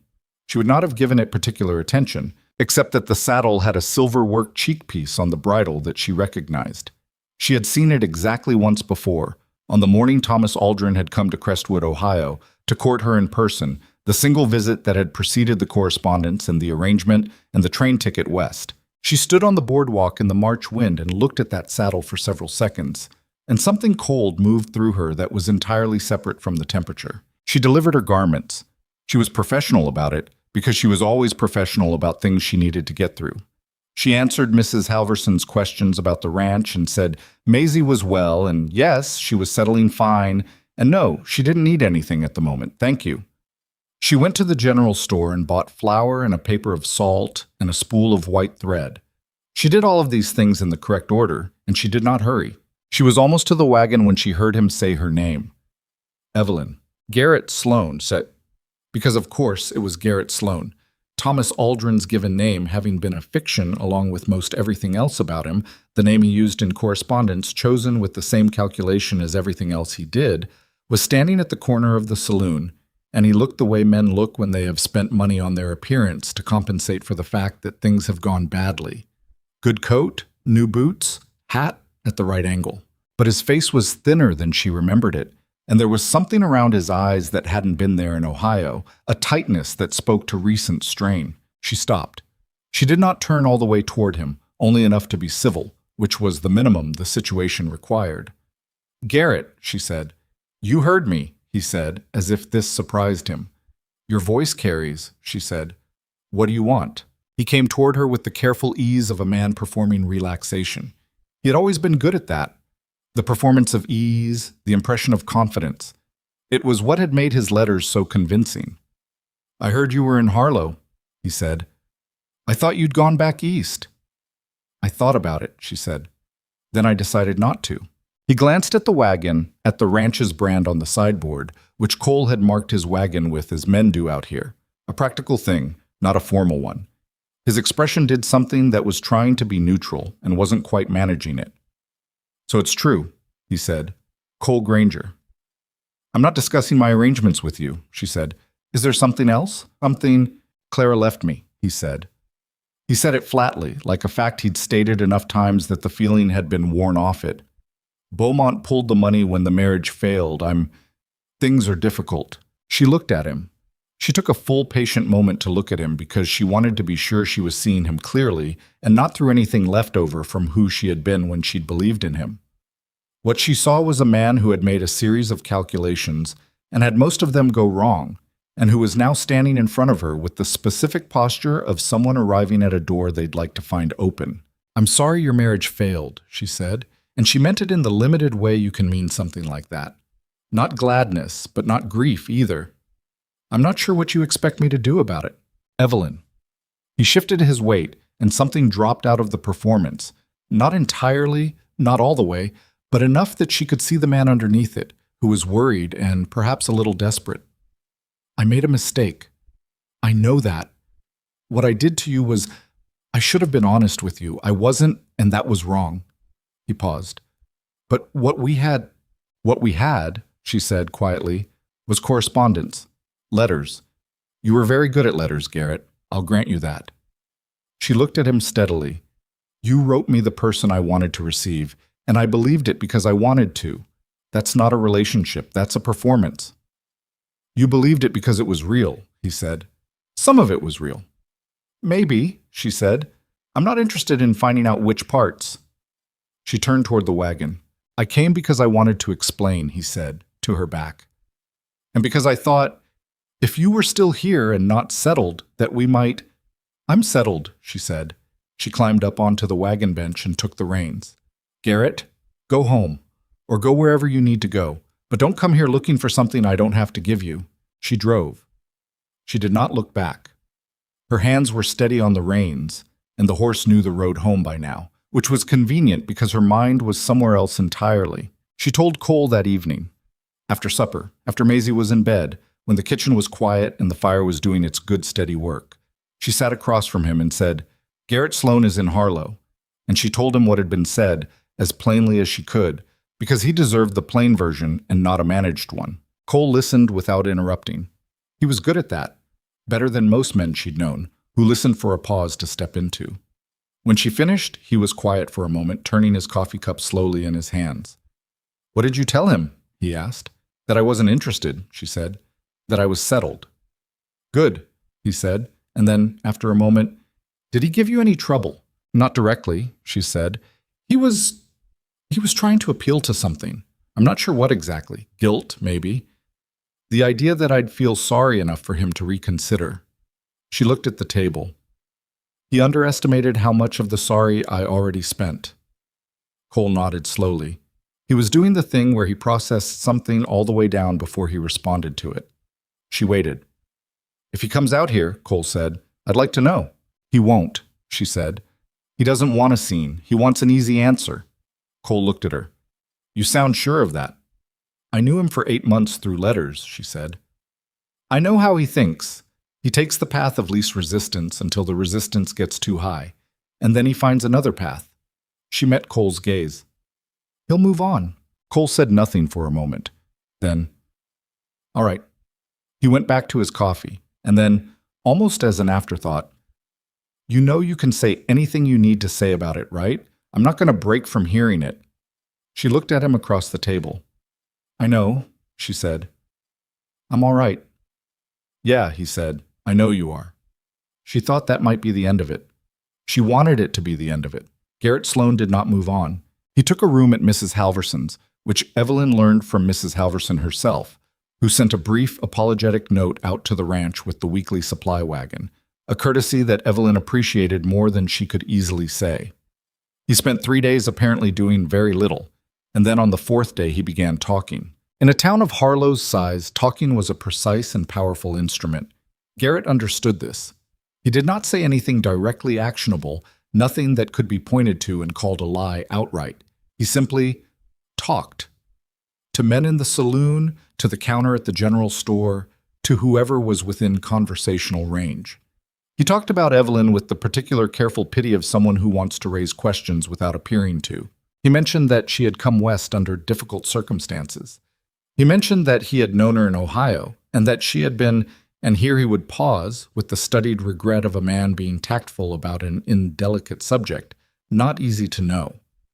He mentioned once, to a man named Cutter, who had no particular connection to anything, but could not keep a piece of information to himself for more than 48 hours, that he was surprised a man of Cole Granger's standing had taken in a woman with her particular history. None of it was precise enough to refute.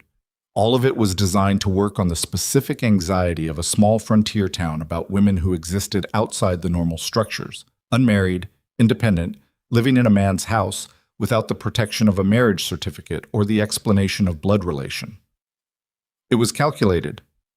Evelyn recognized the calculation because she had spent enough time in small communities to understand how they worked and what made them vulnerable, and Garrett had spent enough time in enough places to know the same. The first indication she had that it was working was when she came to town for deliveries, and Mrs. Caraway, who had been a steady, pleasant customer all winter, who had recommended her to 2 other women, received her at the door with a coolness that was not hostile, but was distinctly not what it had been, and took the garments with a minimum of conversation and did not mention the other alterations she'd said she needed done. Evelyn drove back to the ranch and sat in the kitchen for a minute before she took her coat off, just sat there in the cold of the coat, thinking. She told Cole. She told him all of it, the saloon talk as relayed by Whitfield's wife, who had gotten it from someone who'd gotten it from Cutter, and Mrs. Caraway's door, and the shape of what Garrett was doing and why. She laid it out the same way she'd lay out a problem in arithmetic, clearly, with the relevant numbers, without decoration. Cole's expression during this was a controlled thing, but she had learned his face well enough by now to read below the control. His jaw had gone tight. Not at her. The tightness was pointed somewhere else. "He can say what he likes," Cole said when she finished. "People know me." "People know you," she said. "They don't know me. Not the way they know you." She looked at him. "And some of them were already uncertain about the situation." "The situation," he repeated with a flat quality to the word that she recognized as his version of anger kept in check. "A woman living on a widower's ranch," she said. People were polite about it because you're well regarded and because I was useful and not causing trouble. But Garrett's giving them a shape to hang their doubt on. She was quiet for a moment. He knows what he's doing. Cole stood up. He went to the window and looked out at the yard. The way he did when he needed to be moving and standing was the only available option. He stood there for a long minute with his back to her. "I'll talk to him," he said. "And say what?" she said. "He hasn't said anything you can directly contradict. That's the point. If you go in there angry, it gives him exactly what he wants. A story, a conflict, something to point to." "I'm not going in angry," he said. "Cole," he turned. He was not angry, technically. His voice was level and his hands were easy at his sides. But there was something in his face that was the controlled version of it, the pressure behind glass. "He came here. He did what he did to you, and then he came here and he's telling stories about you to men in a saloon." The glass held. "I'm going to talk to him." She looked at him for a moment. She decided not to argue about it further because she understood it was not fully about strategy. Some things are about what a person can and cannot allow, and she had enough respect for him to recognize when she was at that line. "All right," she said, "but I'm coming with you." He looked like he was going to argue that, and then he looked at her more carefully and apparently reconsidered. "Fine," he said. They went to town the following morning, leaving Maisie with Mrs. Whitfield, who was becoming an increasingly essential person in the architecture of their lives.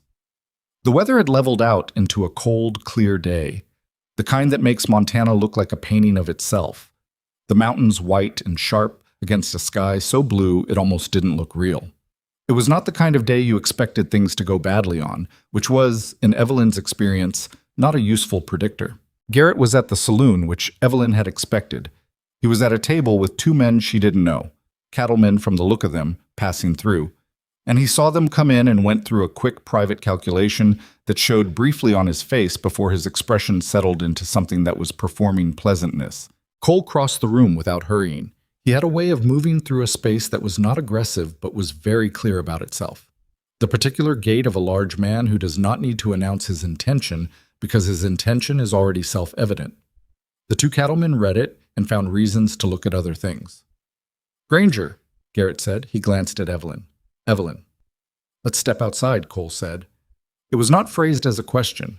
Garrett looked at the door, then at Cole, and made the calculation that refusing this particular request in this particular room with these particular witnesses would cost more than accepting it.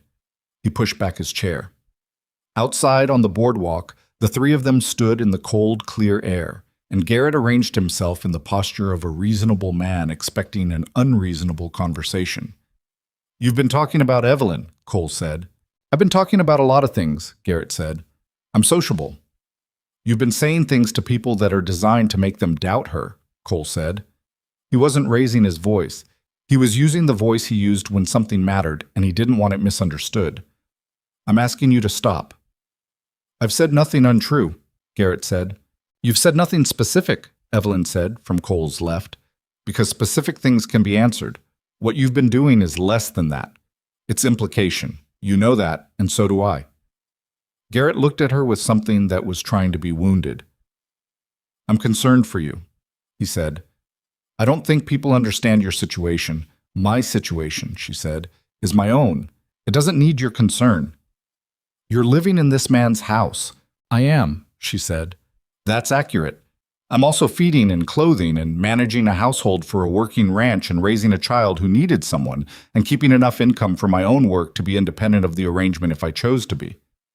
Those are also accurate." She looked at him without inflection. "What concern of yours is any of it?" "You were supposed to be my wife," Garrett said, and something cracked slightly in the performance. Something genuine came through the surface, though she couldn't tell if it was regret or just pride. "No," she said calmly. "I was supposed to be Thomas Aldrin's wife. That was the name in the letters. The man I was corresponding with. Whoever he was." She let that sit for a moment. "You made a choice, Garrett. You made it without the courtesy of telling me until I was already on a train west. And now that your choice has fallen apart, you've come here and decided that the best use of your time is undermining the life I've built since you left me on a platform in January with $11 and a wedding dress." Her voice was level. "I want you to hear me clearly. I am not sorry for what I've built. I'm not going back to wherever you came from, and the stories you're telling in that saloon are going to stop. Garrett was quiet. Something moved through his expression that was complicated. Not contrition, exactly, but something adjacent to it. The look of a man who has been made to see himself accurately and does not particularly enjoy the view. Cole had not said anything during this. He'd stood at her side with his arms crossed and let her talk, which was, she would think later, the right thing to do, and also not an easy thing for a man of his particular instincts. If I hear, Cole said when she'd finished, that you've said one more thing about her, to anyone, in any context in this town, I'm going to have a much less polite conversation with you. He said it without heat, which made it more convincing than if he'd shouted it. I don't want to do that, but I will. Garrett looked at Cole for a moment, then he looked at Evelyn, and then he did something she hadn't predicted, which was that he looked, for just a second, genuinely tired. Not the performed weariness of a man trying to evoke sympathy, but the real tiredness of someone who has been making bad decisions long enough to feel the weight of them. You're happy, he said. Not accusing, just observing. She looked at him. Yes, she said. He nodded once. He went back inside. They stood on the boardwalk for a moment in the cold air. Cole uncrossed his arms. He looked at her. You didn't need me there, he said. No, she said, but I wanted you there. He looked at the street for a moment, at the ordinary mid-morning business of a small frontier town going about itself. He's not going to let this go, he said. Men like that, they don't take a door closed on them and leave. She had thought the same thing. She had thought it since she'd seen the bay gelding outside the saloon. I know, she said, but we handled today. Yeah, he said. We did. He looked at her sideways with something that was almost dry humor. You were something in there. I've been thinking about what I wanted to say for 3 days, she said. It should have been something. He almost smiled. It was a brief thing, the smile, but it was real. And she noted it the way she'd taken to noting things about him, quietly and without making a production of it. They got back in the wagon, and Cole turned the horse toward home. The mountains were still white and sharp against the blue sky, and the road was clear, and from the outside it probably looked like an ordinary morning. It was not an ordinary morning. Something had shifted in the way she was aware of him beside her, had shifted and settled into a new position, the way joints settle when they've found the right alignment. She was aware of his shoulder a few inches from hers, the way he held the reins, the particular set of his jaw. She did not say any of this. She was a careful person, and she had learned that certain things announce themselves more honestly through action than through words, and that patience was not the same as passivity. Garrett did not come to the ranch. He stayed in Harlow for another week, and during that week he was quieter than he had been. The saloon talk died down, or at least changed character, losing its purposeful edge. Whether this was because of the boardwalk conversation, or because he was genuinely regrouping, or because something else was happening in his thinking, she couldn't say. What she knew was that Mrs. Carroway sent a note asking about the other alterations, which she chose to interpret as a small weather vane turning in the right direction. But on the last day of March, Cutter's wife found Evelyn in the general store and told her, with the particular breathlessness of someone delivering important news under a veneer of concern, that Garrett Sloane had been seen at the land office. The land office. Evelyn stood in the general store with a sack of cornmeal in her hands and thought about that for a moment. The land office handled deeds and property records and disputes and a dozen other things, some of which were entirely innocent. But the timing of it, and the man, and the fact that it was the land office and not any of the other available offices in Harlow, she felt something harden in her chest that was not quite fear and not quite anger, but was in the neighborhood of both. She bought the cornmeal and the thread she'd come for. She drove back to the ranch at the same pace she'd driven into town, because hurrying would not change what had already happened, and arriving clear-headed mattered more than arriving fast. Cole was mending the east fence when she found him, a job that needed doing before the spring thaw made the ground too soft to work properly. She stood at the edge of the fence line and told him about the land office. He drove the staple he was holding into the post with 2 hard strikes of the hammer. Then he set the hammer down on the fence rail and turned to face her. He's not going to use words anymore, he said. Not a question. That's what I think, she said. If he's found something at the land office, a gap in your deed, a recording error, anything he can use as a lever. She stopped. Garrett doesn't fight directly. He finds the place where the structure is already weak and he pushes there. Cole was quiet for a moment. His jaw was doing the thing it did when he was working through something he didn't like the shape of. "I've had this land 11 years, he said. Everything was properly recorded. "I believe you," she said. "But proper recording and an unassailable record aren't always the same thing. And if Gerald Beaumont's money is behind whatever Garrett's doing..." She didn't finish the sentence. She didn't need to. They both understood what Gerald Beaumont's money meant in a county where Gerald Beaumont's bank held mortgages on a significant portion of the working land, and the county assessor had been re-elected for 12 years running. Cole picked up the hammer again, turned it in his hands, put it back down. He looked at the fence line, at the land it bordered. His land. 11 years of work and weather and loss and stubborn persistence written into every post and wire and acre of it. "What do we do?" he said. She had been thinking about this since the general store. "We find out exactly what he's doing before we react to it," she said. "We get to the records ourselves. We find whoever handles the legal work in this county, and we sit down with them, and we go through everything." She looked at him steadily. "If there's a weakness, we need to find it before he does. And if he's already found it, we need to understand what our options are." He looked at her. "You've thought about this?" "I've been thinking about it since I saw his horse outside the saloon 2 weeks ago," she said. "I didn't say it then because I didn't want to borrow trouble before it arrived." She held his gaze. "It's arrived." Cole was quiet. The wind moved across the field, still carrying a thread of winter in it, and the fence stretched away in both directions, the boundary of something that mattered to him more than almost anything. And she understood this, had understood it for months. Not because he'd said it in those terms, but because she had watched him in relation to this land long enough to read it. "All right," he said, "we go through the records." She nodded. She turned back toward the house to start the thinking that needed doing before they could do anything else. The careful, methodical kind that she was good at, that she had always been good at, and that she now understood was not a small thing to bring to a situation like this one. Behind her, she heard Cole pick up the hammer again. He went back to the fence because there were things that needed doing regardless of what else was happening. And that was the kind of man he was, and she was, she thought, walking back across the cold, early spring ground, genuinely glad of it.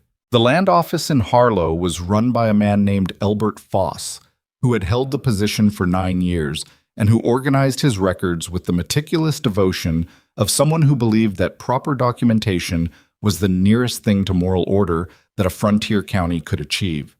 He was small and precise, and he wore the same style of coat every day regardless of weather. And he received Cole and Evelyn on the first Monday of April with the careful neutrality of a man who had learned that everyone who came through his door believed their particular problem was the most urgent one, and that his job was to treat all urgencies equally. Cole had been to the land office before, years ago, when he'd finalized the deed on the eastern 40 acres. He remembered Foss from then, the same coat, the same precision, the same feeling that the man took the records more seriously than the people attached to them, which was perhaps not a bad quality in someone whose entire function was the integrity of those records. Evelyn had brought her ledger, not because it was relevant to land records, but because she had found, over the years, that arriving anywhere with a ledger or a notebook communicated a seriousness of purpose that altered how you were received. She was right about this. Foss looked at the ledger under her arm, and his posture shifted fractionally toward cooperative. "I'd like to review the deed records on the Granger property," Cole said. "The full parcel. Everything on file." Foss looked at him for a moment with the expression of a man calibrating something. "May I ask the reason?" "I've heard there may be a question about some of the recording," Cole said. He kept it vague because he didn't know enough yet to be specific, and being specific about the wrong thing would cost them. Foss's expression shifted again, slightly. It was a small shift, but Evelyn caught it. A pulling back, a careful recomposition. She noted it and said nothing. "I'll pull the file," Foss said. He was gone for longer than should have been necessary. The Granger file should have been straightforward to locate. 9 years in the same office, organized by the same man who took organization as a personal calling. When he came back, he had a folder of papers that he set on the counter with a deliberateness that struck her as performed. "The deed on the main parcel is here," Foss said. "Recorded 1874, transfer from the territorial land grant to Cole Granger, all in order. He spread the papers. The Eastern 40, recorded 1879, also in order. He paused. There is, however, a question regarding the water rights on the North Creek section. Cole went still beside her. What question? He said. The original grant included water rights appurtenant to the land, Foss said, with the tone of a man reciting something he'd recently reviewed rather than something he knew from memory. But there was a supplemental recording filed in 1881, a clarification document that appears to have created an ambiguity in the language regarding those rights. A clarification document filed by whom? Evelyn said. Foss looked at her. The filing was made by the office of Gerald Beaumont, acting in his capacity as a creditor party to a note held against the property. The room was quiet for a moment. Outside, the April street made its ordinary sounds. A wagon, someone's voice, a dog. Inside, Evelyn heard Cole's breathing change slightly beside her. Show me the document, she said. Foss hesitated. It was a brief hesitation, but real. These are public records, she said without inflection. We're entitled to review them. He showed her. She read it twice. It was written in the dense, self-referential language of legal documents designed to be technically accurate while being practically incomprehensible to anyone who hadn't spent years reading similar things. But she had, in Crestwood, Ohio, spent 2 years helping the county school board administrator manage the documentation for disputed school district boundaries, which had involved more hours of land and water rights language than she had ever expected her life to contain, and which was now, she thought, the most unexpectedly useful thing she had ever done. The document was not a forgery. It was worse than that. It was a legitimate filing that had been carefully constructed to introduce an ambiguity that hadn't existed before. The original water rights language was clear. The 1881 clarification had added a subordinating clause that, depending on how a judge interpreted it, could be read to mean the rights reverted to the creditor party, Gerald Beaumont, in the event of any restructuring of the underlying note. The note had been restructured. In 1882, when Cole had refinanced to cover the bad year, the terms had been modified, and under the language of the 1881 clarification, that modification could be argued to have triggered a reversion. It was not a certain argument. It was not even a strong argument in her reading, but it was an argument. And in a county where Gerald Beaumont's name was on half the financial instruments and the judge owed his circuit appointment to political connections that ran through Beaumont's bank, an argument didn't need to be strong. It needed to be expensive to contest. She set the document down. Thank you, Mr. Foss, she said. We'll need copies of all of this. Foss said he would need to prepare the copies and that they could be collected Thursday. She thanked him again and went out, and Cole followed, and they stood on the boardwalk in the April air that still had winter in it at this hour of the morning. Tell me, he said. She told him. All of it, in plain language, the structure of what Beaumont and Garrett had constructed, and what it meant, and what it didn't mean, and where the weaknesses in their argument were. She talked for several minutes, standing on that boardwalk, and Cole listened with his arms crossed and his jaw set. They're going to claim the water rights, he said when she finished. They're going to threaten to, she said. That's different. The North Creek is your primary water source for the cattle. If they actually pursue this and get a favorable ruling, the ranch becomes unworkable. The cattle can't go without water, and there's no alternative source on that land. But you said the argument isn't strong. It isn't, she said, but fighting it would mean a lawyer and time, and if Beaumont controls who hears the case. She stopped. They don't necessarily want to win the argument. They want to make fighting it cost more than it's worth. Cole was quiet. She watched him work through it, the thing that made his jaw tight and his eyes go to the middle distance when the problem was serious. He was looking at the street but not seeing it. Garrett, he said, this was his idea. He knew where to look, she said. He knew there was debt on the property from my letters. I told him things I thought were just conversation, just getting to know someone. He kept them. She felt the edge of something cold in that, not at herself.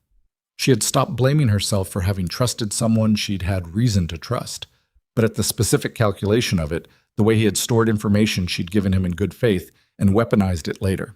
He brought this to Beaumont. Beaumont has the money and the connections to make it work.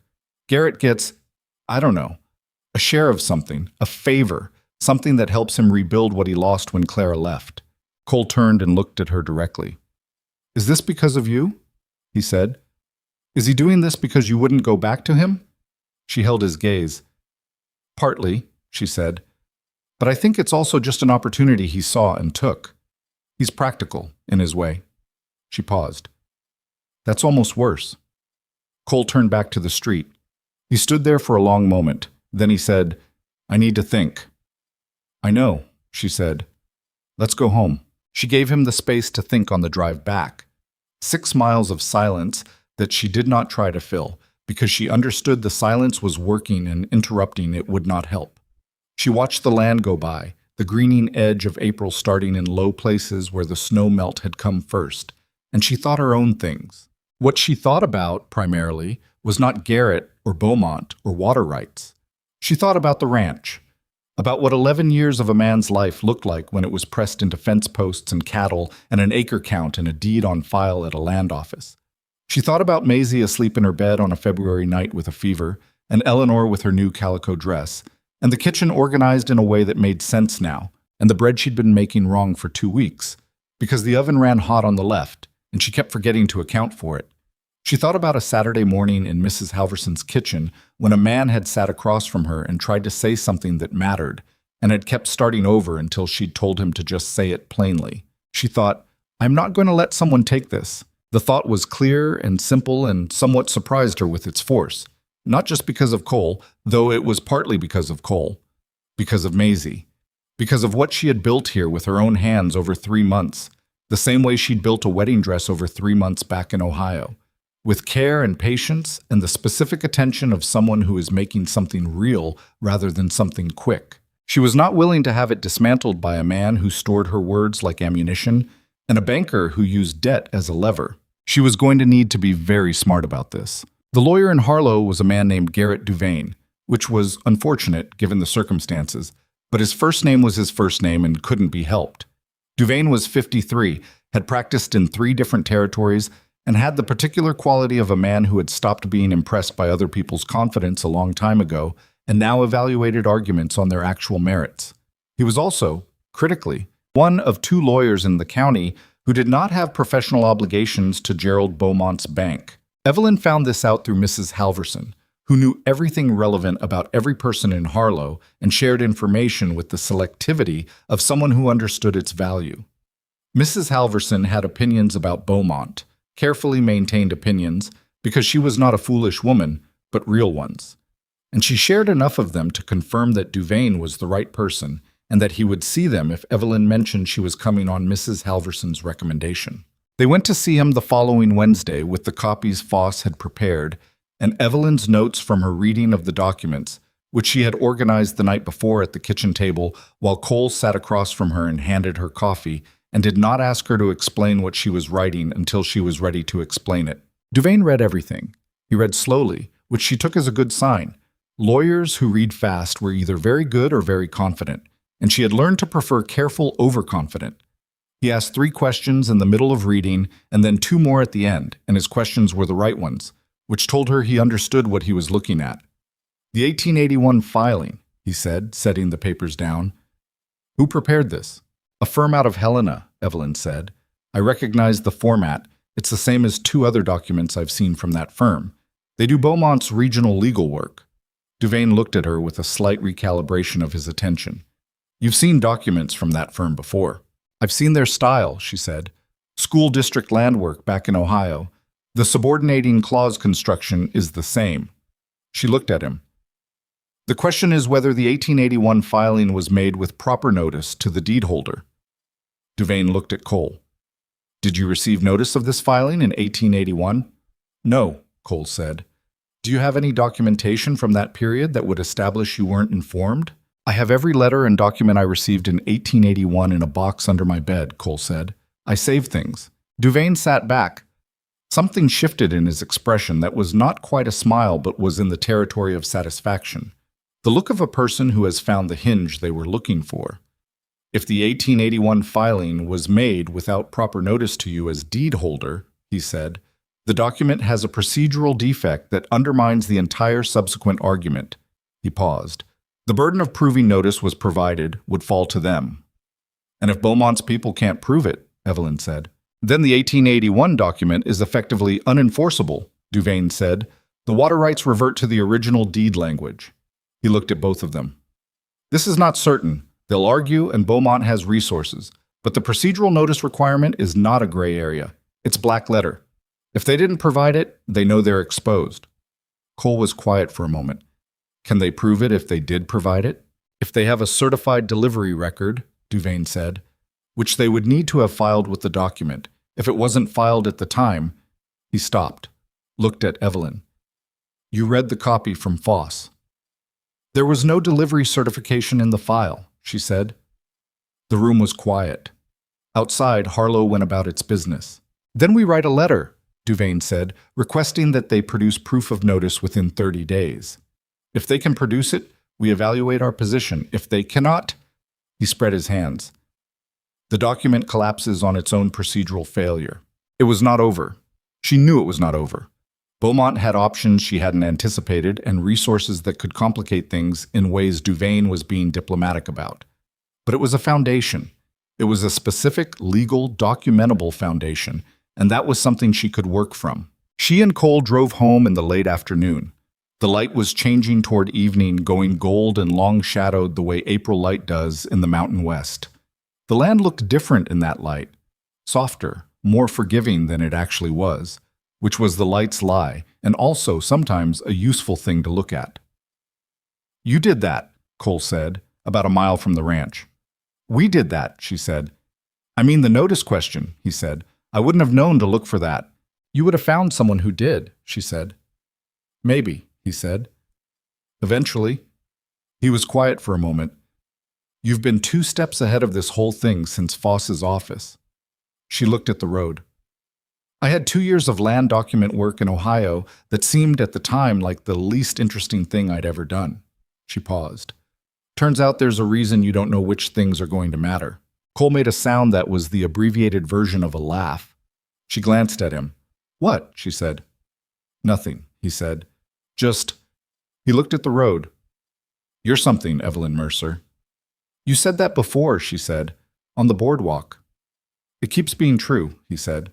She felt warmth in her chest that she didn't try to manage or set aside. She was tired of setting things aside. She was tired of the careful distance she'd maintained since January, which had been the right thing then, and had become, somewhere in the last several weeks, a habit that no longer served the reality of what this was. They pulled into the yard. Cole set the brake and climbed down and came around to her side. He did this automatically now, without deciding to, which was something she'd noticed and cataloged with the other things she cataloged, and held up a hand to help her down, which she took, and then neither of them moved quite yet, which made the moment extend into something longer than it was designed to be. I need to say something, Cole said. All right, she said. She was still holding his hand, which was the large, roughened hand of a man who worked hard, and she was aware of every point of contact between her palm and his. He stopped. He looked at her with the stripped-down directness he had when he'd stopped managing himself. I've been trying not to put pressure on you. Given how you got here and what happened, I didn't want to be another situation you had to navigate. You're not, she said. I know, he said. I'm starting to know that. He looked at her hand in his. What I feel about you, about all of this. I haven't said it because I wasn't sure you were ready to hear it. But tonight, watching you in that office, knowing what you did to find that notice question, knowing what you've done since February with Maisie and with this ranch, he stopped again. He was not a man who found this easy. She could see the effort of it, the genuine reaching for language that was adequate to what he meant, and she found she loved him for the effort specifically. I don't want to not say it anymore. Then say it, she said, the way she'd said it to him in Mrs. Halverson's kitchen months ago. Say what you mean. I love you, he said. That's the thing I've been trying to find the right time for, and I don't think there is a right time, so that's it. I love you, and I want to marry you, and I'm asking because I want to, not because of anything else. Not because of the situation or Maisie or what Garrett is doing. Because of you. He held her gaze. I want to be clear about that. She looked at him for a long moment. The evening light was doing what it did to this land, making it look like the painting of itself. And the horses were in the corral, and smoke was rising from the chimney because the fire was banked and would need building when they got inside. And somewhere in the house, Maisie was going to need to be picked up from the Whitfields, and all of it was completely ordinary, and none of it felt like anything that had happened to her before. "I love you too," she said. "I've known it for a while. I was waiting until I was sure you weren't going to spook." Something moved across his face. Surprise and something else. Something warmer. "You were waiting on me." "You needed time," she said. "I have patience." "You—" He made a sound that was fully a laugh this time, short and real, and she thought she could probably count on one hand the time she'd heard him laugh like that, unguarded, undeliberate. "You could have said something." "So could you," she said. "We were both very careful." "Yeah," he said. "We were." He looked at her, still holding her hand. "Is that a yes?" "That's a yes," she said. He exhaled. Not dramatically, not with any of the theater of the moment, just the release of breath that happens when something you've been carrying gets set down. He brought her hand up briefly and pressed it, which was the most understated gesture she could imagine for the occasion, and was therefore exactly right for him. "Maisie's going to be impossible about this," she said. "She's been impossible about it for 2 months," he said. "She's going to be right, which is worse." "She'll remind us of it forever," Evelyn agreed. "Probably at significant intervals," he said. "On special occasions? In front of people." She was laughing now, which was not how she'd imagined this moment, but was better. It was better because it was real, because it had the particular texture of something that was happening rather than something being performed, and she had spent enough of her life in proximity to performance to know the difference. They picked up Maisie from Whitfield's that evening, and Maisie came out with the energy of a child who has been well-fed and well-entertained and is now prepared to deliver a full accounting of both. In the wagon on the way home, she told them about 3 things Mrs. Whitfield had said that were funny, and 1 thing that wasn't funny, but that she'd laughed at anyway, because Mrs. Whitfield expected it. She told them the Whitfield's dog had learned to sit. She told them Eleanor had spent the day in her pocket and was fine. Then she looked at them both with the unsettling perceptiveness she'd always had. The gray-green eyes that were somehow older than 6 had any right to be. "Something happened," she said. "A lot of things happened," Cole said. "We had a busy day." "Something else," Maisie said. She looked at Evelyn. "You look different." "I look exactly the same," Evelyn said. "No," Maisie said, with the absolute certainty of a child who trusts her own perception over adult reassurance. "You don't." She looked at her father, then back at Evelyn, and something settled in her face that was satisfaction of a very specific kind, the look of a child who has suspected something for a long time and has just been confirmed. "Okay," she said, and went back to telling them about the dog. Cole caught Evelyn's eye over Maisie's head. He did not say anything. He didn't need to. The letter from Duvain went out at the end of the week, requesting production of the notice documentation for the 1881 filing within 30 days. Evelyn drafted the relevant portions of it herself, sitting at the kitchen table in the evenings, and Duvain refined the legal language and filed it correctly. It was a precise and careful document, not aggressive in tone. They had discussed this at length, she and Duvain, because tone mattered in these things, and aggression would signal desperation, but specific in its demands and exact in its timeline. The response came in 12 days, which was faster than 30 and therefore informative. Beaumont's Helena lawyers wrote back with an energy that she read as defensive, 3 pages of argument about the validity of the 1881 filing and the legitimacy of the reversion claim, which was more words than a confident party needed to spend on a procedural question. There was no production of notice documentation. There was instead an argument that notice documentation of the type she'd specified was not required under territorial filing procedures of that period. She sat with Duvain and went through the response paragraph by paragraph. "They're wrong about the notice requirement," Duvain said. "The 1878 Territorial Act is explicit."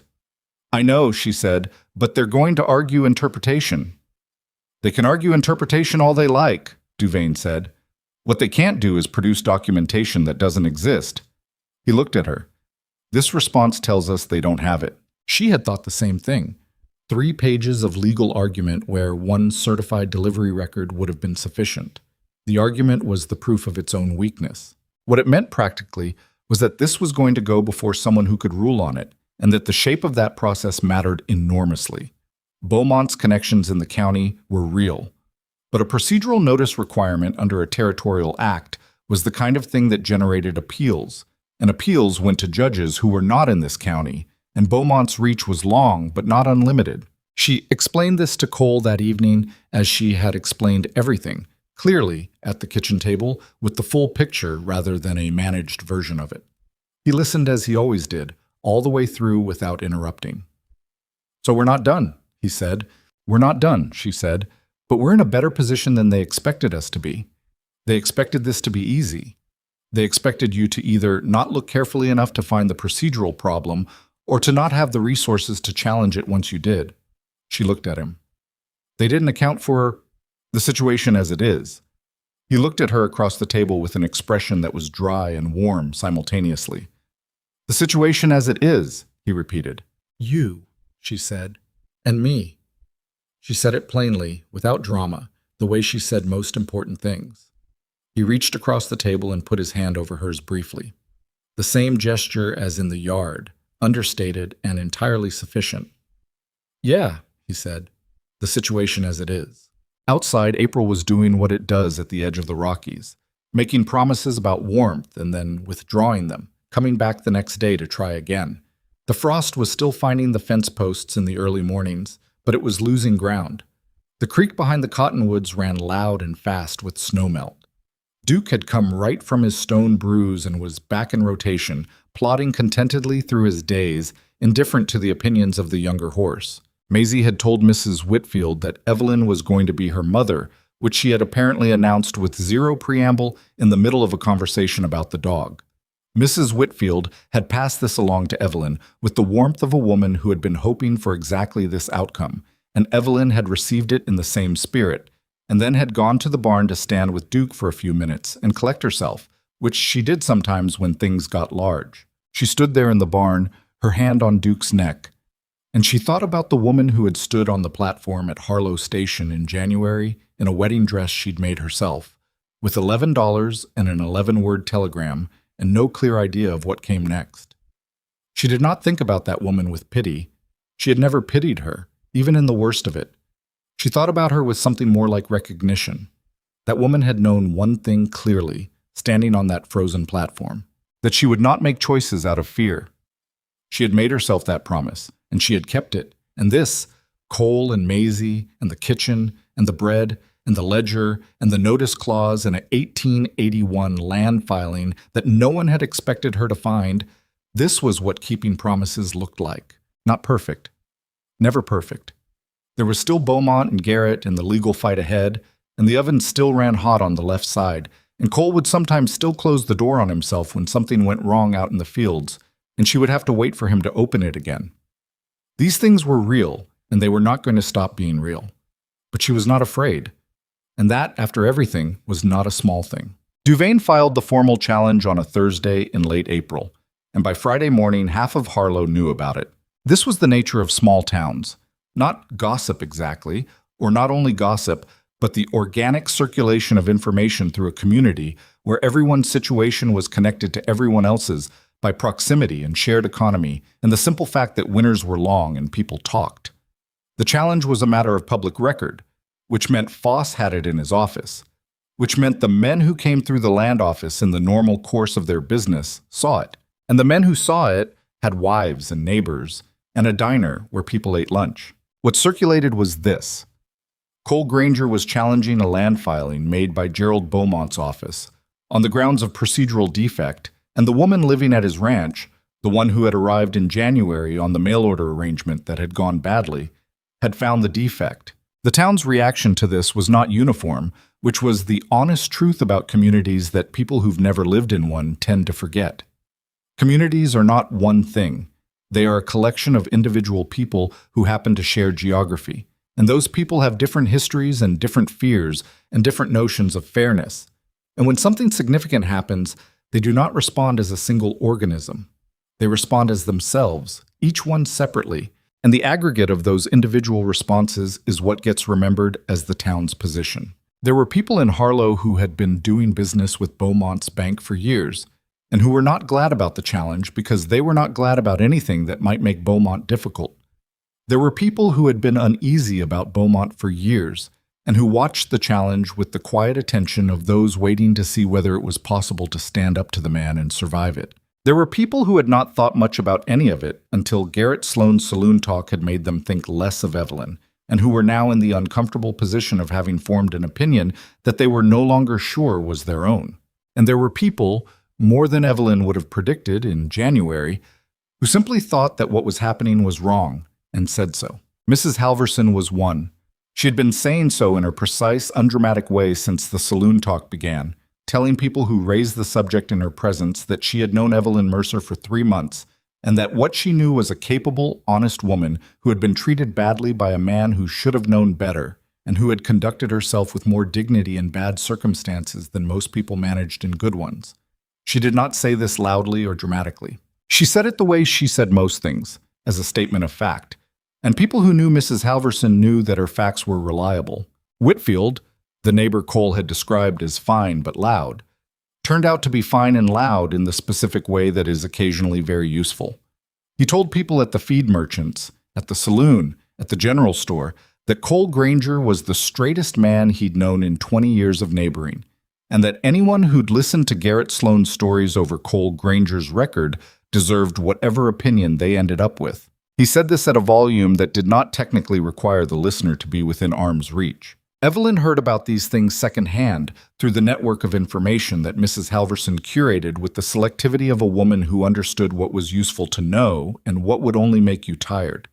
She received each piece with the measured attention she gave most things, and did not allow herself to make too much of it because she had learned at some cost the danger of building too much on what people said before she knew what they would do.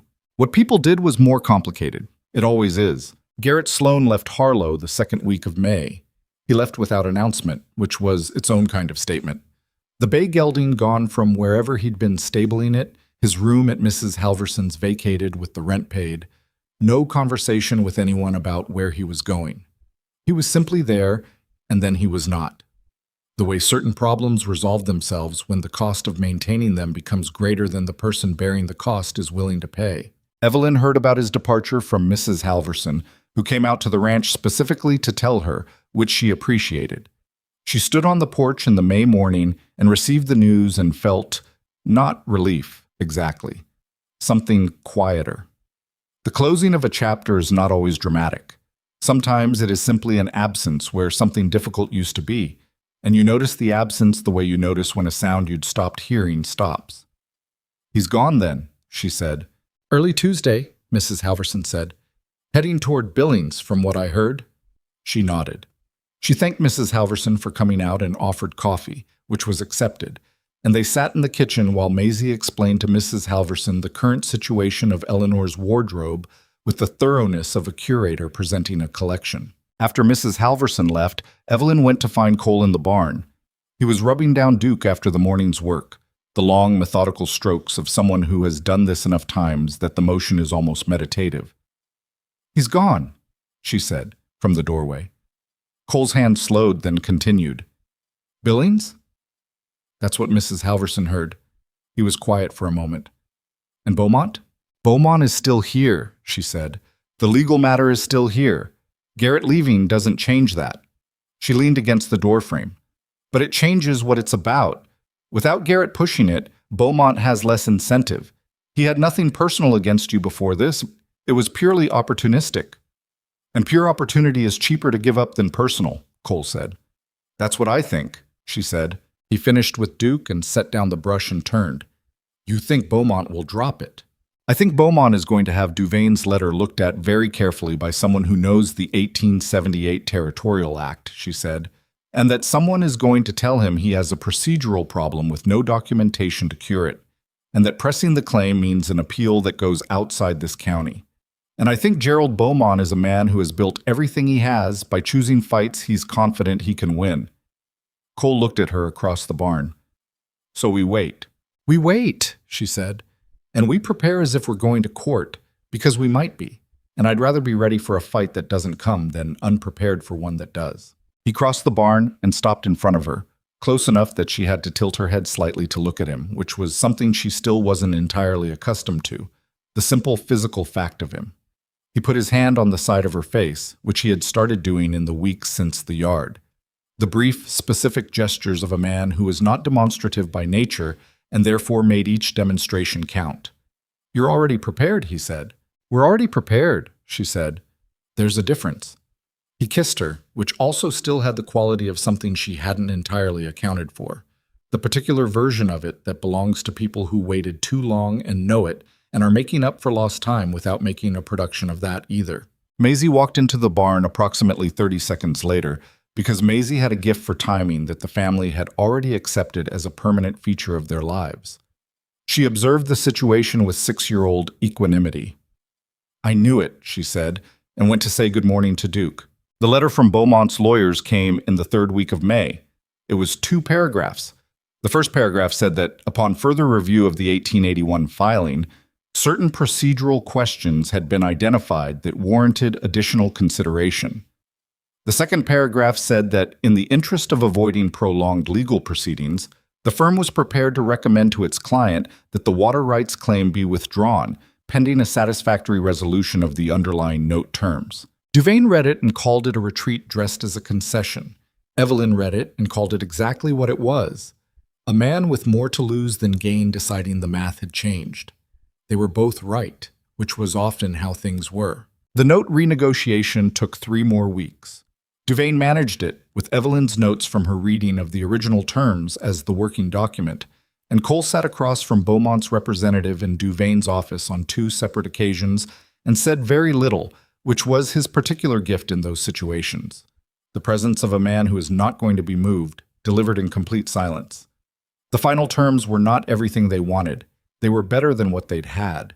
The water rights were formally confirmed in Cole's deed with language that left no room for subordinating clauses.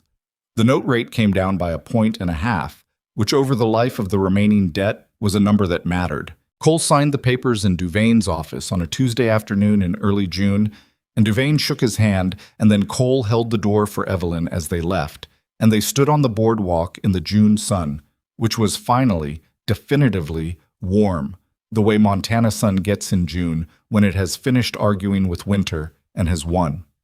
"It's done," Cole said. "It's done," she said. He looked down the main street of Harlow at the ordinary business of a Tuesday afternoon in early June, the wagon outside the general store, the sound from the smithy. 2 women talking outside the dressmakers who had opened in March, and whose presence Evelyn regarded with professional interest. "I keep thinking I should feel different," he said. "Than I do." "How do you feel?" He thought about it honestly, the way he did most things. "Like there's a lot of work to do this summer," he said. "The outbuilding roof, the east fence needs another 2 days. I want to get 6 more head before fall." He looked at her. "Like all of it's worth doing." "That's a different feeling than last fall," she said. "Yeah," he said. "It is." They set the wedding for the last Saturday in June, which gave Evelyn 3 weeks, which was enough. She was not a woman who required extensive preparation for things she was certain about, and she was certain about this in the specific, undecorated way that she was certain about most things she'd thought through fully. There was no anxiety in it, which was its own kind of information. She had been anxious, in the weeks before the train to Harlow, in ways she'd interpreted as excitement, and which had probably been her body knowing something her optimism refused to process. This felt nothing like that. This felt like a decision made from the right place. She made the dress herself. Of course she did. There had never been any question of that. She used the ivory cotton from the first dress, the one she'd arrived in, the one she'd folded and put in the trunk and carried to Mrs. Halverson's, and then out to the ranch, and that had sat in the bottom of the trunk ever since, neither discarded nor displayed, simply existing as a fact she'd accepted and moved past. She unfolded it on the kitchen table one evening and looked at it for a long moment. The dress was well made. She had always known how to sew, and she had put real care into it. The lace on the cuffs was good quality and had survived the folding well. The construction was sound. What it had been made for was over, but the materials didn't know that. They were just fabric and thread and 100 hours of work. She took the seams apart carefully, the way you take apart something you made well, with respect for the original work, not with frustration.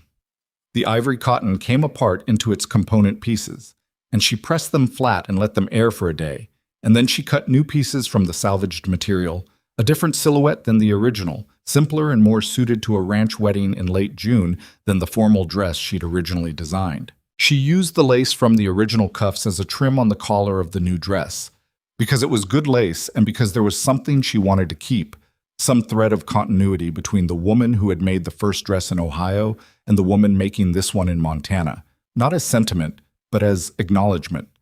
Both women were her.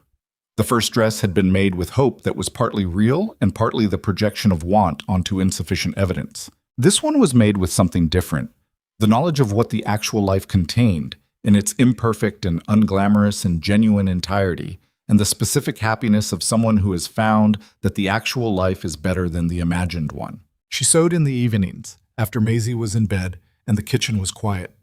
Sometimes Cole sat across from her, and sometimes he was out doing the late chores that ranches always generate, and sometimes he was already asleep because ranch work in June started before dawn and ended when the light was gone. She sewed alone most nights and found she didn't mind. She was good company for herself when she needed to be. Maisie knew the dress was being made. She was 6 and observant, and there was a notable piece of ivory cotton on the kitchen table for 2 weeks. But she had been told it was a surprise and had exercised the most prolonged self-restraint of her life in not asking questions about it directly, choosing instead to ask peripheral questions at high frequency. How many buttons? Would it have a bow? Were bows the best, or was there something better than bows? What did Evelyn think about bows?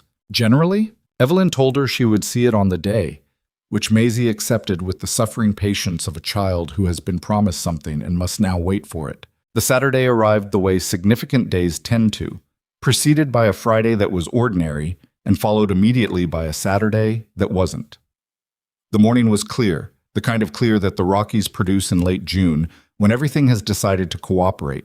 The sky a deep blue, and the mountains still carrying their white peaks against it, and the air smelling of grass and the creek running cold and clean behind the cottonwoods. Evelyn dressed in her room with the door closed. She put on the new dress and stood in front of the small mirror on the back of the door. It was not a large mirror, and she had to take it in sections, which felt appropriate, and looked at herself honestly, the way she tended to look at things. She looked like herself. She was still too tall and still angular, and her hands were rougher now than they'd been in Ohio, because ranch work was harder on hands than school teaching. There were things that had changed. She was less thin than she'd been in January, when the weeks of careful food management had left their mark. There was something about her face that was different, though she couldn't have named it precisely. She looked like a woman who had been somewhere difficult and had come through it and had found something on the other side that she hadn't expected. The dress fit well. The ivory cotton had good weight and held its shape. The lace on the collar was exactly right. She went out to the kitchen. Maisie was sitting at the table in her best dress, the one Evelyn had made her for Easter. Blue, because Maisie had opinions about blue, with her hair in 2 braids that were for once, in an unprecedented development, perfectly even, which Evelyn suspected was due to Mrs. Whitfield's intervention. She looked up when Evelyn came in, and her expression went through several things in rapid succession: surprise, evaluation, and then something that landed on the far side of happiness, a specific satisfaction that Evelyn thought might be the feeling of something you have wanted for a long time actually arriving. "You look like a mom," Maisie said. Evelyn looked at her for a moment. "Yeah?" "Yeah," Maisie said, with the certainty she brought to all her assessments. "The right kind." Evelyn went to the table and crouched to Maisie's level and looked at her directly, the way Maisie liked to be looked at, not talked down to, but met where she was. "I want you to know something," she said. "Okay," Maisie said. "Whatever happens after today, I'm here," she said. "Not because I married your father, though I am going to do that. Because I chose to be here. That's different." She held the child's gaze. "You understand the difference?" Maisie thought about this with the seriousness she reserved for important things. "It means you didn't have to," she said. "That's right," Evelyn said. "I didn't have to. I wanted to." Maisie reached out and put her hand on Evelyn's cheek in the frank, uncalculated way she did things, the way she had taken both their hands that first day on the street in Harlow and started walking. "I wanted to, too," she said. Since the beginning. Cole was on the porch. He had put on the good coat, the dark one she had restitched the lining of in February, and he had actually shaved, which she noted because she could count on one hand the times she'd seen him without at least 3 days of growth on his jaw. He looked like himself, which was the best thing she could say about how anyone looked.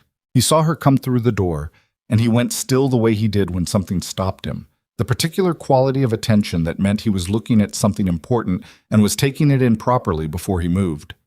"You made a new one," he said. "I remade the old one," she said. "There's a difference." He understood what she meant. She could see that he understood. He looked at the collar, at the lace, and he nodded once, slowly, in the way he acknowledged things that were too significant for a quick response. "You look—" He stopped. He started again. "You look like you belong here," he said. "Not beautiful, not stunning, not any of the words men use at weddings that are true, but also imprecise. You look like you belong here." It was the most specific thing he could have said, and he had found it by accident or by the instinct of a man who had always been better with the specific than the general. "I know," she said. "I've known for a while." They were married that morning in the yard of the ranch, because it seemed right that it should happen there, on the land they had fought for, in the place they had already built something that mattered, in sight of the fence lines and the outbuildings and the cottonwoods along the creek and the mountains beyond them. Duvain served as witness because he had become, in the months of legal work, a genuine, if formal, friend. Mrs. Halverson came out from town and stood beside Maisie and produced, at the critical moment, the small bunch of wildflowers she had brought from her garden, which she gave to Maisie to hold because she had understood without being told that Maisie should have something to do with her hands during the ceremony. Whitfield and his wife came. The Pattersons from the neighboring spread. Mrs. Carraway, who had sent a note with the flowers she brought asking if she might attend, which Evelyn had answered yes without hesitation because she had never been a person who held a door closed on someone who was trying to come through it the right way. It was not a large gathering. It was not meant to be. It was the people who had been real about things, and that was the right number. The ceremony was brief and straightforward, conducted by a circuit justice who said the necessary words with the efficiency of a man who had said them many times and who had the wisdom to understand that the meaning was in the people, not the recitation. Cole held both her hands throughout, which was not a graceful posture but was characteristic. He held things when he wanted to be sure of them. When it was done, Maisie announced to the assembled group that she had known this would happen since the very first day and that she had been very patient about it, which everyone found funny in different ways and for different reasons, and which was, Evelyn thought, more or less accurate. There was food afterward. Mrs. Halverson had organized this with the organizational competence she brought to everything, enlisting Mrs. Whitfield and Mrs. Carraway and producing a spread on the porch table that was more than the occasion required and exactly what it deserved. People ate and talked, and the afternoon moved the way good afternoons do, slowly and without urgency, and the mountains held their position on the horizon, and the creek ran its commentary beneath the cottonwoods, and Maisie fell asleep on the porch settee at 4 o'clock, with Eleanor tucked under her chin, which was her way of marking the end of a day that had used up everything she had. Cole carried her inside. Evelyn watched him do it, the careful, large-handed tenderness of a man carrying his sleeping child, and thought, this is the thing, not the legal victory or the dress or the flowers or any of the things that had the shape of a moment. This, the ordinary human weight of a child trusted enough to sleep in the arms that are carrying her. The guests left as the evening came on, by ones and twos, with the warmth of people who had been somewhere real and knew it. Mrs. Halverson was last. She stood on the porch steps in the long June evening light and looked at Evelyn with an expression that said a number of things without being specific about any of them. "You're all right," she said. Not a question. "I am," Evelyn said. "Good," Mrs. Halverson said. She went to her buggy and drove back to town, and the sound of the wheels faded out on the road, and Evelyn stood on the porch in the warm evening and listened to the quiet. Cole came out and stood beside her. He had taken off the good coat and was back in his working shirt because he was not a man who stayed in dress clothes longer than necessary. He stood close enough that their shoulders were touching, which was enough. Beaumont didn't come to the wedding, he said, which was a joke, or at least the version of a joke that Cole produced, delivered deadpan and requiring a beat to recognize. He sent his regrets, she said, playing along. Very thoughtful of him. She looked out at the yard, the fence line, the barn, the cottonwoods darkening in the evening light. The ranch that had been 11 years of one man's life and was now something else. Not better or worse than what it had been before, but different in the way that things are different when they are shared rather than carried alone. I want to tell you something, she said. All right, he said. When I was on that platform in January, she said, when the train left and I understood what had happened, I thought very clearly that this was the worst thing that had happened to me. She looked at the mountains, which were turning gold at their peaks as the sun dropped. I don't think that anymore. Cole was quiet for a moment. What do you think now? I think it was the first honest thing in a long time, she said. Everything before it, the letters, the arrangement, the idea I had of what I was going to, all of it was built on something that wasn't real. And when it collapsed, it was terrible, but it was also just true. Just the actual truth of the situation. She thought about how to say the rest of it. I was afraid standing on that platform, but I was also, for the first time in a while, in a situation that was completely real. And I found out that real things, even the hard ones, are something I can work with. Cole turned his head and looked at her in the particular way he had, the full attention that he gave things that mattered. You could have gone back, he said. In January, you had enough for a ticket back if you'd sold the dress. I thought about it, she said, but you didn't. No, she said. I decided that going backward wasn't what I wanted to do with the rest of my life. She looked at him. I didn't know it would land here. I didn't plan for any specific outcome. I just decided to keep moving forward and see what was real. He looked at her for a moment. Then he put his arm around her shoulders, not gracefully, not in the way it happens in stories, but with the slightly awkward, entirely genuine movement of a man who has not practiced at this and is doing it anyway because he wants to. And she leaned into it, and they stood on the porch of the ranch house in the long Montana evening and watched the light go off the mountains. Here's what she had learned, standing on that platform and in the months that followed, and what she had never had occasion to say aloud, because there had always been something more immediately practical to attend to. That who you are when things go wrong is more yours than who you are when they go right. When things go well, you cannot be certain how much of it is you and how much is circumstance. When they go badly, when you are standing on a frozen platform in a wedding dress with $11 and an 11-word telegram and no particular plan, what is left is only you. What you do with that, where you go, how you hold yourself, whether you let fear make your decisions, or whether you make them yourself, that is entirely yours. And it turns out that knowing it all the way down, is something no one can take from you once you have it. The woman who had arrived in Harlow in January had been looking for a life that someone else had described to her. The woman standing on the porch in June had built one with her own hands, the same way she built everything, carefully, without pretending it was easier than it was, paying attention to what was real rather than what she wished were true. It was not a perfect life. The oven still ran hot on the left side. The east fence needed more work.